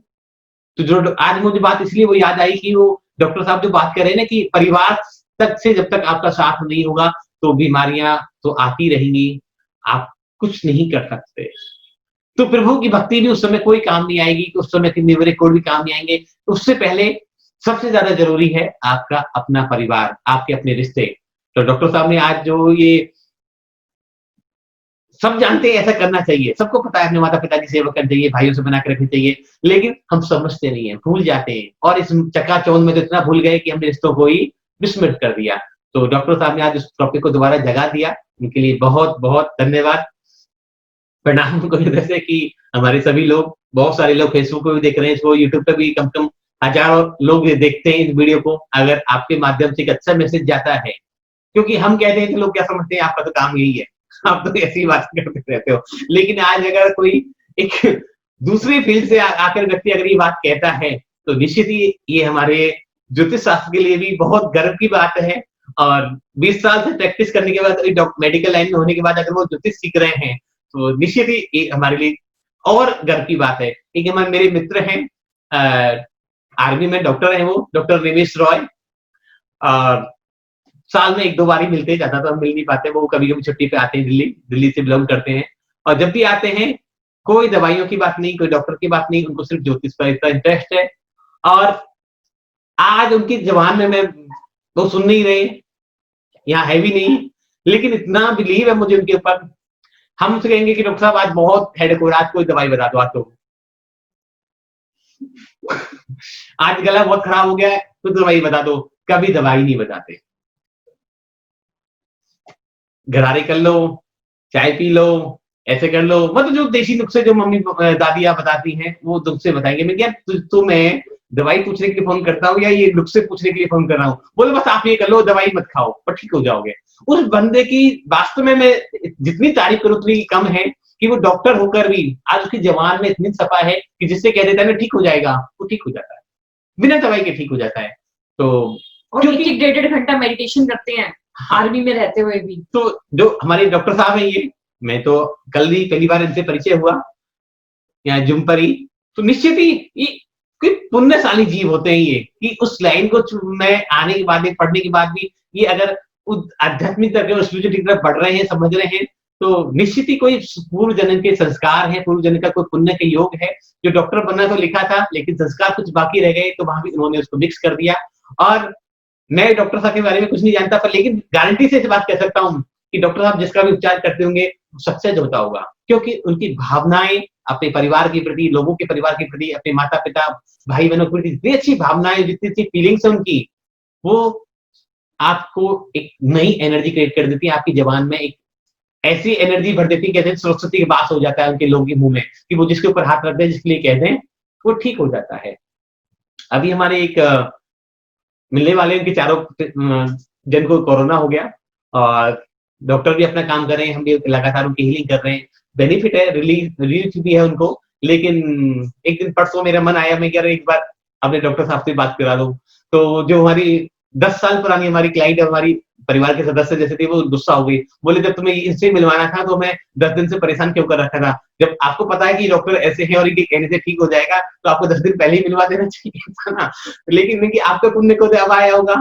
तो ऐसे लोगों से हम मिल भी तभी पाते हैं जब हमारा अपना पुण्य उदय आता है। तो हम सभी सौभाग्यशाली हैं जो ऐसे लोग हमारे साथ जुड़े हुए हैं। हम इनका वंदन करते हैं, स्वागत करते हैं, सैल्यूट करते हैं इन लोगों को जो इस तलाई से जुड़े हुए हैं और अपना कीमती वक्त निकालकर हमारी छोटे से प्रयास को सुनने की और समझने की कोशिश कर रहे हैं।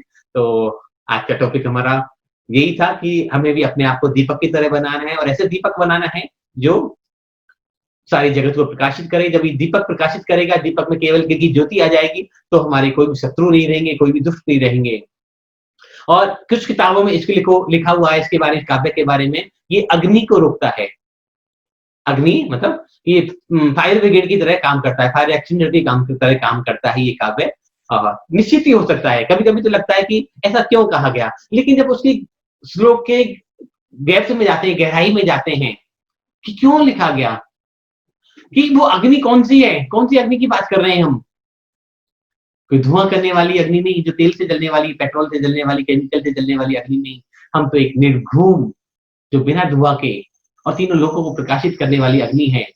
भगवान जब आप हो, जब आपका नाम लेंगे, तो बड़े से बड़े जो विघ्न बाधाएं हैं, बड़ी बड़ी अग्निकांड हो रहे हैं, जब आपके श्लोक का उच्चारण करेंगे, उन गुणों का स्मरण करेंगे, तो वो अग्निकांड भी शांत हो जाएंगे, वो अग्नि अभी शांत हो जाएंगी। और जैसे अभी ये लास्ट ईयर ऑस्ट्रेलिया में जंगलों में आग लगी थी, तो हमने इस 16वें काव्य को और 41वें काव्य को बहुत उच्चारण भी किया, लोगों को मोटिवेट भी किया, और निश्चित ही उसका असर भी हुआ। इसका कोई असर भी ये हुआ कि बारिश वहां हुई और जंगलों में वो अग्नि शांत हुई, लेकिन जो जीवों की जो हिंसा हुई, जो जीव मर चुके थे, अब वो प्रकृति की लीला थी। क्योंकि हम सभी जब देर से जागते, जब बहुत आगे बढ़ प्रचंड हो चुकी थी, लेकिन ये सभी ने देखा होगा, ये नहीं कह रहा कि मेरे करने तो हुई, हम सभी के प्रयास तो हुई। मुनि सुधा सागर जी डेली शांति धारा करा रहे थे, रिद्धि मंत्र का जाप भी कर रहे थे, बाकी और जगह जगह शांति धाराएं, मंत्र जाप, पूजा पाठ। आग ऑस्ट्रेलिया में लगी हुई थी, प्रार्थना हम लोग कर रहे थे। तो हम सबकी दुआओं का असर होगा कि वो अग्नि शांत हुई, और हम सबकी दुआएं ही इस कोरोना से हमें छुटकारा दिला पाएंगी। ठीक है, डॉक्टर साहब ने कहा कि 97%, 95% लोग नॉनवेज खाने वाले हैं, नॉन वेजिटेरियन है, और उन्हीं को कोरोना है। तो हो सकता है, सच्चाई तो यही है कि हम सबके पापों का प्रतिफल है। हम कहते हैं कि हम शाकाहारी हैं, लेकिन बहुत सारे डायरेक्ट इनडायरेक्ट हम भी बहुत सारे मांस खा जाते हैं। तो हमें सबको शाकाहार की तरफ लौटना है, और खाते भी नहीं है तो अनुमोदना तो बहुत बार कर देते हैं कि तू अच्छा काम कर रहा है, और उन लोगों से बहुत सारी बात लेन देन व्यवहार भी हमारा है, तो कहीं ना कहीं डायरेक्ट हम उनको प्रमोट तो कर ही रहे हैं ना।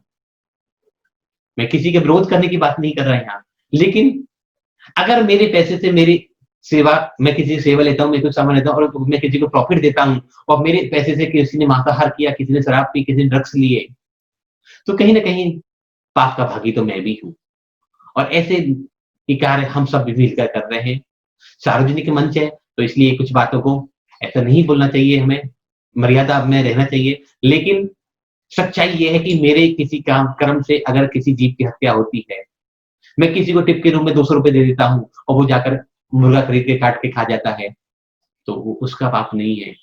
मैं भी पूर्ण सहभागी हूँ उसमें, मैं भी पूरा ही हकदार हूँ मुर्गे को मारने का, उस मीट को खाने का। मैंने नहीं खाई, मैंने चाखी नहीं, देखी नहीं, मैंने अनुमोदना भी नहीं करी, लेकिन मैंने जो एक्स्ट्रा पैसे दिए, मैंने जो उसको काम उसी बंदे से कराया, तो मैं भी पूरा सहभागी हूँ। तो इसलिए मैं डॉक्टर साहब की बात से सहमत हूँ पूरी तरह कि 95% लोग जो नॉन वेजिटेरियन है, सिर्फ मांस खाना ही नॉन वेजिटेरियन नहीं होता। कृत कारित अनुमोदना 3 तरह के कर्म है, जो करता है, जो करवाता है, जो अनुमोदना करता है। तो हम कर नहीं रहे, करवा नहीं रहे, लेकिन अनुमोदना तो हम सभी कर रहे हैं। तो हमें विवेकवान होना पड़ेगा। इसलिए महावीर ने एक ही बात कही, खाओ पियो चखो मत, विवेक से रहो वर्त में। विवेक की बातों ने सबसे बड़ा शब्द एक दिया, महावीर ने विवेक का दिया कि जागृत अवस्था में रहो, कि जो भी एक्टिविटी, जो भी क्रिया आप कर रहे हो, उस क्रिया के माध्यम से कहीं भी कोई हिंसा का पालन ना जाए, पोषण ना हो जाए। तो आप सब समझदार हैं कि मेरा कहने का आशय क्या है, मैं क्या कहना चाहता हूं। तो शायद शब्दों की एक सीमा है। ध्यान रखें कि हमारे किसी भी व्यवहार से, हमारे किसी व्यापार से, हमारे किसी भी एक्टिविटी से ऐसा कोई भी कार्य ना हो जाए जिससे हिंसा का पोषण हो। अगर हमारे किसी भी कार्य करने से, किसी व्यापार करने से, कोई भी कार्य क्रिया से हिंसा का पोषण होता है, तो हम भी उस नॉन वेजिटेरियन की कैटेगरी में आते हैं, वेजिटेरियन की कैटेगरी में हम नहीं आएंगे। फिर अगर हम चाहे कितने मंदिर में अभिषेक कर लें, पूजा पाठ कर लें, और हम कहें तो शाकाहारी हैं, कुछ नहीं होने वाला। वहां तो सब कुछ रिकॉर्ड हो चुका है, सबका अकाउंट बन रहा है, सबका अकाउंट है वहां तो, टिक टिक टिक सुपर कंप्यूटर, महा कंप्यूटर लगे हुए हैं वहां तो, कि आप जो सोचते हो उससे पहले वहां फीड हो जाता है और वो कर्म आपके खाते में जुड़ जाता है। और एक दिन मैंने और भी कहा था कि कर्म अपने कर्ता को 100 जन्म बाद भी ढूंढ लेता है, कहीं से निकाल लाता है। और ऐसा नहीं है कि मैंने आज नॉन वेज नहीं खाया तो मेरे को आज कोरोना नहीं हो सकता। मेरे पूर्व जन्म तो कितने रहे होंगे, उनमें मैंने क्या क्या किया। भीष्म पितामह की कहानी सबने सुनी, जब मृत्यु सैया पर वो 18 दिन तक पड़े रहे। कृष्ण पूछते हैं कि मैंने 100 जन्मों में कोई पाप नहीं किया जिसके कारण मुझे इतना कष्ट भोगना पड़ रहा है। तो कृष्ण कहते हैं कि 101 जन्म में और देख लो, एक जन्म पीछे और जाकर देख लो। सब उनको याद आया, स्मृति में आया उनके कि 101 जन्म पहले उन्होंने एक सांप को सड़क से उठवाकर साइड में डाल दिया था, उस शराब की झाड़ी में फंस गया और लटक लटक के कांटे फंसते रहे और उसकी सांप की मृत्यु हो गई। लेकिन 100 जन्म तक पुण्य बहुत हानि रहा। 100 जन्म बीत गए, पाप का फल आ नहीं पाया। लेकिन जिस दिन पुण्य का फल छीन हो गया तो 101 जन्म का पाप भी उदय में आ गया और भीष्म पितामह को भी कोट कांटों की सैया पे, तीरों की सैया पे सोना पड़ गया। तो हमारी तुम्हारी तो औकात क्या है। ये गलतफहमी दिमाग से हम निकाल दें कि हम वेजिटेरियन हैं इसलिए हम पूजा पाठ करते हैं, मंदिर जाते हैं इसलिए नहीं हो सकता। तो इसलिए हमारा कहने का, मेरे कहने का तात्पर्य सिर्फ इतना है कि पास्ट लाइफ में तो हम नहीं जा सकते, लेकिन हर पल प्रतिपल अपने नए कर्म डेवलप करते रहे, डेवलप करते रहे, डेवलप करते रहे, पुण्य करते रहे कि शायद अब उदय में तो आएगा पाप कर्म, जितना बचा जा सके उसे बच जाए और संक्रमण कर दे उस कर्म में कि इतना पुण्य इकट्ठा कर ले कि कर्म आए तो कोरोना आए भी तो सिर्फ बुखार आके रह जाए, छींक आके रह जाए, वो हमें शमशान तक ना लेके जा पाए। तो इतनी आग्रह। तो आज का ये काव्य बहुत सुंदर काव्य है और इसका एक बार और पर्पज बता दो।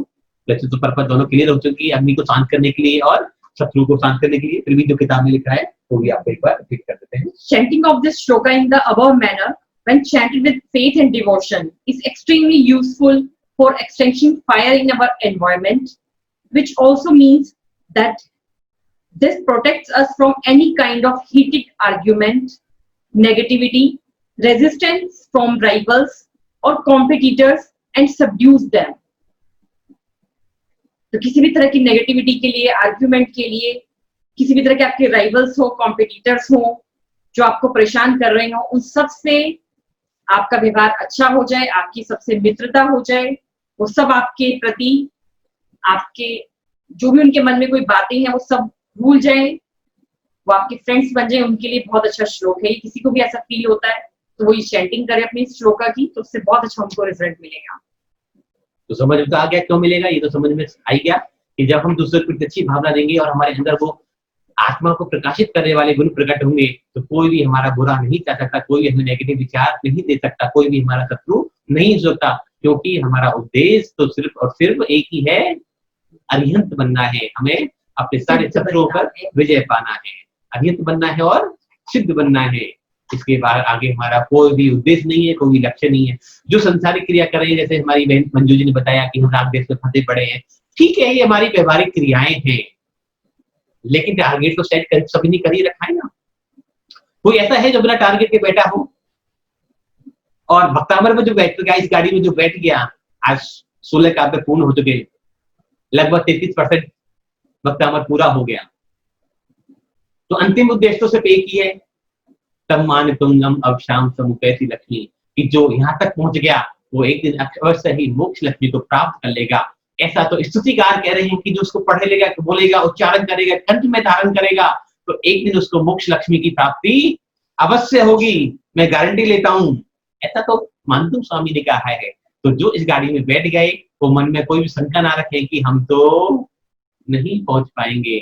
सदगुरु एक ही बात कहते हैं, क्या कहते हैं कि सदगुरु से मतलब जो भी विचारवान गुरु है कि तुक्ष की आकांक्षा करी, तुक्ष माने छोटी चीज की आकांक्षा करी और तुक्ष को प्राप्त हो गए तो कुछ नहीं पाया, और विराट की आकांक्षा करी और विराट को छोड़ क्षुद्र तक भी ना पहुंच पाए तो भी सब कुछ पा लिया, जीवन का उद्देश्य सफल कर लिया।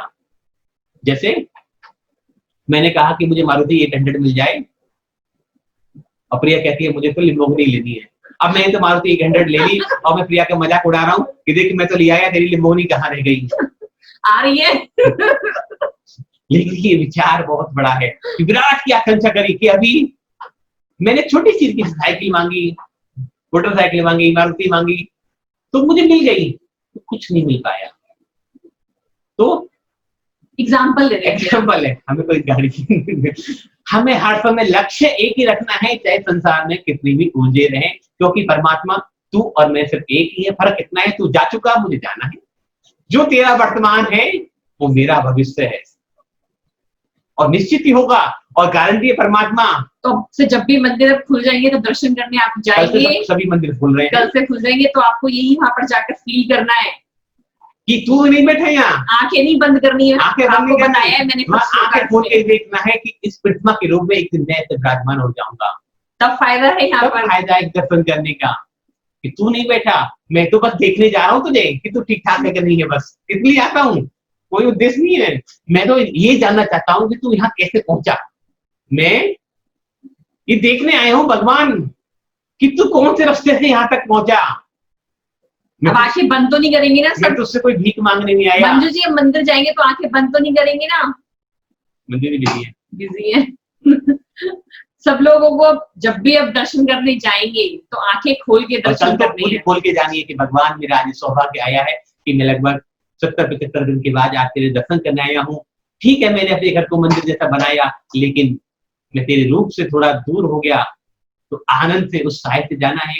प्रोटोकॉल जो भी मंदिरों को बनाया गया हो उसको फॉलो करना है, धक्का मुक्की नहीं करनी है, सोशल डिस्टेंसिंग का पालन रखना है, घर आके अपने हाथ धोने हैं, मंदिर में गर्म पानी से हाथ धोने हैं, जो भी आपकी क्रियाएं हैं वो सब कुछ करनी है। लेकिन जब जाना है तो वहां सिर्फ एक ही बात देखनी है कि ये तू नहीं बैठा, ये मैं बैठा हूँ। ये तो कहा था, कौन से काव्य में कहा था, कौन बताएगा इसको, कि जो आपको खुद को देखना अच्छा लगता है। किस किस को अच्छा लगता है देखना खुद को? सबको अच्छा लगता है ना, बस वेरी गुड। तो अब आपका जब आप दर्शन करने जाएंगे ना तो आपका मन लगेगा। ये कौन से काव्य में, अभी तक जो काव्य हो चुके इसे कौन से काव्य में बताया कि भगवान तुम तो ऐसे हो जो अपने सेवक को भी मालिक बना लेते हो? कौन से काव्य में है वो?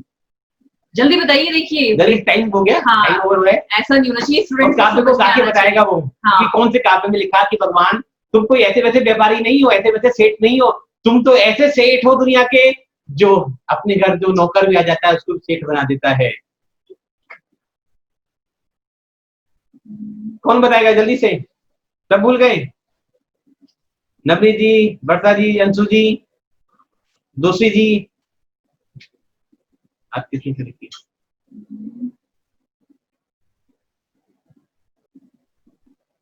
अजय जी बताएंगे, चलो जल्दी से।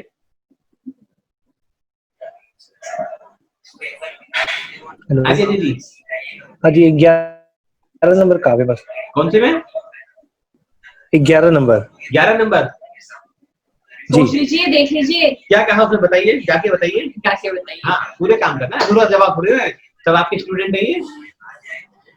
दृष्ट्वा भवन्त मनिमेष विलोकनीयम् नान्यत्तोऽस्मुपयाति जनस्य चक्षुः पीत्वापय ससिकरद्युतिदुग्धसिन्धोः क्षारं जलं जलनिधेरसितुं कैक्षेत्। बहुत सुंदर बताया, पर आपका साथ मुझे लगता है सवाल आंसर आपका गलत था जी। हाँ, जी पर मैं समझ गया कि कौन बताएगा? अब बताओ कौन बताएगा?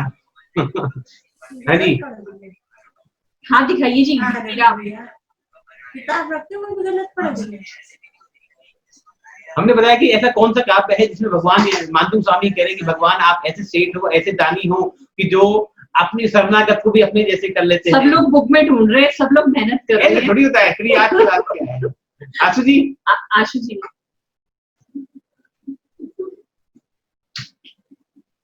हाँ जी, वॉइस नहीं आ रही आपकी यहाँ से होएगा आशु जी, मैंने तो कर दिया है। 10th नंबर का श्लोक है। हाँ जी, गा के सुनाइए। एक सेकेंड, 10th नंबर का श्लोक है ये। गा के बताइए, गा के बताइए जी। शुद्ध गाना उच्चारण पड़ेगा। में। शुद्ध उच्चारण में। हाँ जी, हाँ मैंने जी। सिखाया है। थोड़ा टेक्स्ट 5 मिनट का टेक्स्ट तो इधर तो हक बनता है हमारा। गलती हो जाए तो प्लीज। एक बार सुन लो उसको। चांसेस हैं। चलिए मैं सुनाती हूँ एक बार आप सबको। हाँ। नात्यद्भुतं भुवन भूषण भूतनाथ। यहाँ पर जो त के ऊपर बिंदु है उसको हम क्या पढ़ेंगे? न, बाय बाद में भ। नात्यद्भुतं भुवन भूषण भूतनाथ भूते गुणे भुवि भवन्तमभिषुवन्तः भूते गुणे भुवि भवन्तमभिषुवन्तः। जो भूते हमने शब्द पढ़ा है तो रा मैंने कहाँ पे ले लिया है? जो ग के ऊपर र लगा हुआ है, भूते, उसको यहाँ पर हमने अटैच कर लिया है। भूते गुणे भ्रुवि भवन्तमभिषुवन्तः तुल्या भवन्ति भवतो ननु तेन किं वा भूत्यार्षितं यह्यनात्मसमं करोति। भूत्यार्षितं, यह है बिंदु के बाद क्या आ रहा है? य। भूत्यार्षितं यह्यनात्मसमं करोति। क्या कहा कि हे जगभूषण, हे प्राणियों के स्वामी, आपके यथार्थ गुणों की भक्ति करने वाले इस पृथ्वी पर आप जैसे ही हो जाते हैं। इसमें कोई आश्चर्य की बात नहीं है, क्योंकि सच्चा मालिक तो वो ही होता है जो अपने दास को भी अपने समान कर लेता है। तो फिर तो मुझ में और तुझ में अब कोई फर्क है ही नहीं। जब ऐसी भक्ति करते हुए आप अपने दिनेश प्रभु की ऐसी भावना लाते हुए, मन में ऐसे विकल्प लेते हुए जब भगवान की मूर्ति के समक्ष जब आप काव्य पढ़ेंगे तो निश्चित ही आपके अंदर एक नई एनर्जी, नई उत्साह और नई गुणों का संचार होगा। इसलिए हम आपको समझा रहे हैं कि याद रखो, कम से कम उस काव्य को तो याद रखो कि किस काव्य में किस, नहीं तो टाइम वेस्ट हो रहा है जी। फिर तो किस काव्य में अब जब भगवान के सामने खड़े कुछ नहीं हो रहा। नहीं, एक बार काव्य गा के देखो, भगवान तू और मैं तो एक जैसे हैं, तू मुझे कब अपने जैसा बनाएगा, और जब तू मुझे अपना जैसा बना लेगा तो जिस सिंहासन पे तू बैठा है एक दिन मैं भी बैठ जाऊंगा, क्योंकि जो आज तेरा वर्तमान है कल क्या है? मेरा वो भविष्य है। हाँ। और मेरा जो भविष्य है वो कल मेरा वर्तमान हो जाएगा और मैं भी वहां पहुंच जाऊंगा। लेकिन एक इच्छा तुक्ष की नहीं, विराट की, धन संवर्गी की तो अपने आप आ जाती है। कुछ नहीं करना, जो भगवान की भक्ति में लीन हो जाता है, जो अपने आप को प्रभु के चरणों में समर्पित कर देता है, जो शुद्ध आचरण धारण कर लेता है, जिसके अंदर ज्ञान की ज्योति जग जाती है, उसको कुछ भी दुनिया में नहीं करना पड़ता, पैसा तो अपने आप आता है। चैलेंज करता हूं इस बात के लिए, लेकिन आपको सरल होना पड़ेगा। पैसा इतना आएगा कि आप संभाल नहीं पाओगे, तो उद्देश्य कौन सा रखना है? 1,48 काव्य का कोई ऐसा तो नहीं है कोई बीच में जो श्लोक छोड़ के जाना चाहता हो हमारे इसको कि हम तो बस 20 नंबर तक करेंगे फिर भाग जाएंगे, हम तो 36 नंबर तक करेंगे फिर भाग जाएंगे, 16 तक करेंगे फिर भाग जाएंगे। कोई ऐसा तो नहीं है। सबको पहुंचना है 48 तक, सभी है तो सभी है, तो सबका उद्देश्य एक ही है, दीपक बनना है। कल जब भी आप दर्शन के लिए जाएं, हो सकता है कोई कुछ लोग कल जाएं, परसों जाएं, सुबह जाएं, शाम जाएं, तो अपने अंदर कम से कम इन 16 काव्यों को याद करके जाएं। नहीं याद करके जाएं तो जब एक एक काव्य को भगवान के सामने अगर 5 मिनट में 2 काव्य भी पढ़ें तो गुण उसमें से दिखने चाहिए कि वो गुण प्रकट हो रहे हैं और गुण मेरे अंदर समा रहे हैं, कि वो वहां नहीं बैठा, अब मैं बैठा हूं। तब तो शायद इस क्लास का, इस समय इन्वेस्ट करने का जो आपने अमूल्य समय हम सबको दिया है, उसका फायदा होगा। और जब आप इस भावना के साथ कल दर्शन करेंगे, देखो 12वां काव्य है, बहुत सुंदर काव्य है, जबकि कोई भी सुंदर की मूर्ति देखो, सुंदर प्रतिमा दिखती है तो बस एक ही काव्य आता है, ये शांत राग ऋषि पर भगवान ऋषि परमान के भगवान, तुमसे सुंदर तो संसार में कोई नहीं सकता। तो एक ही काव्य में कितनी वर्णन है। तो ये मत सोचो कि जो वहां स्टेचू रखा है, जो मूर्ति रखी है, जो दिगंबर सितंबर प्रतिमा रखी है वो प्रतिमा है, नहीं, वो साक्षात जिनबिंब है। आपके घर में फोटो भी है तो वो भी जिनबिंब का प्रतीक है। जब हम उसके दर्शन करें, स्मरण करें, तो वो एनर्जी हमारे अंदर आनी चाहिए। नवनीत जी का जो है कल का अभिषेक का अलॉटमेंट हुआ है, वेरी गुड जी, बहुत बढ़िया आपके लिए। तो हम सबकी तरफ से करना है जी आपको। हाँ जी, सभी लोगों जो भी यहाँ देख रहे हैं सभी की तरफ से हाँ जी, थैंक यू जी। और कुछ आज करें, विराम दें। जिनवानी स्तुति कौन करेगा आज? कोई है? आती है जिनवानी स्तुति किसी को? किसी ने हाथ तो रेज नहीं किया नहीं, थोड़ा बहुत आप भी करा करो, कभी मंगलाचरण कर दिए, कभी स्तुति कर दी। सरला जी आप करेंगे? नहीं। मीना जी आप करेंगे? मीना मेहता जी नहीं। कल सुबह सबको मंदिर जाना है, जो जाते हैं, जो स्थानकवासी हैं अपने गुरु के दर्शन करने जाएं, जहां भी विराजमान हैं। जो डेरावासी हैं वो सब जाएं, अपने अपने धर्म क्षेत्रों को एक बार निहार के जरूर आए, क्योंकि इतने दिनों से आपने उनको देखा नहीं है, निहारा नहीं है, तो वो भी आपकी बाट जो रहे होंगे, वो भी आपको दर्शन करने, वो ऐसा नहीं कि आपको ही दर्शन करने जाना है, वो भी आपके दर्शन को, आपके मुख को देखने को तरस रहे होंगे। तो ऐसा नहीं होता ना कि हम सिर्फ प्रॉब्लम्स में ही जाएं, सिर्फ कहते हैं दुख में सुमरन सब करे, सुख में करे ना कोई, और जो सुख में सुमरन करे दुख काहे को होए। सभी जानते हैं इस भक्ति को। और आचार्य विद्यासागर जी बहुत सुंदर दो भक्ति लिखी है, मिले संपदा आपदा, मिले संपदा आपदा, प्रभु से दे छुड़ाए, और मिले आपदा संपदा, प्रभु में दे रमाए। बहुत सुंदर भक्ति में उन्होंने गाया कि जब संपदा मिल जाती है, सुख मिलने लग जाता है, तो उन्होंने कहा संपदा को आपदा कहा। मिले संपदा आपदा, प्रभु से दे बचाए, कि प्रभु से बचाती, दूर कर देती है हमें। और दूसरी भक्ति में कहा कि मिले आपदा संपदा, जब दुख रूपी संपदा हमें आ जाती है तो हमें वो प्रभु से रमन करा देती है। तो प्रभु ने हमें इस मुश्किल समय में भी जिंदा रखा, ये हम सभी का सौभाग्य है। कितने लोग काल के ग्रास बन गए, कितने लोग दुखी हैं, परेशान हैं, हॉस्पिटल में हैं, तो हम इतने सौभाग्यशाली है कि भगवान ने हमें इस लायक तो रखा, तो उसका धन्यवाद अवश्य करें। आज इतना ही, कल फिर मिलते हैं नए सब्जेक्ट के साथ। और कल का जो काव्य है वो इतना इंपॉर्टेंट काव्य है कि शायद जितना पूरा न्यूमेरिक कोर्स था वो एक अकेला काव्य है। आप समझ लें आप कि 20 न्यूमेरिक कोड आपको हाथ में लिखने होंगे और एक काव्य पढ़ना होगा। आपकी मर्जी है, आप उस काव्य को समझना चाहते हैं या 20 न्यूमेरिक कोड लिखना चाहते हैं।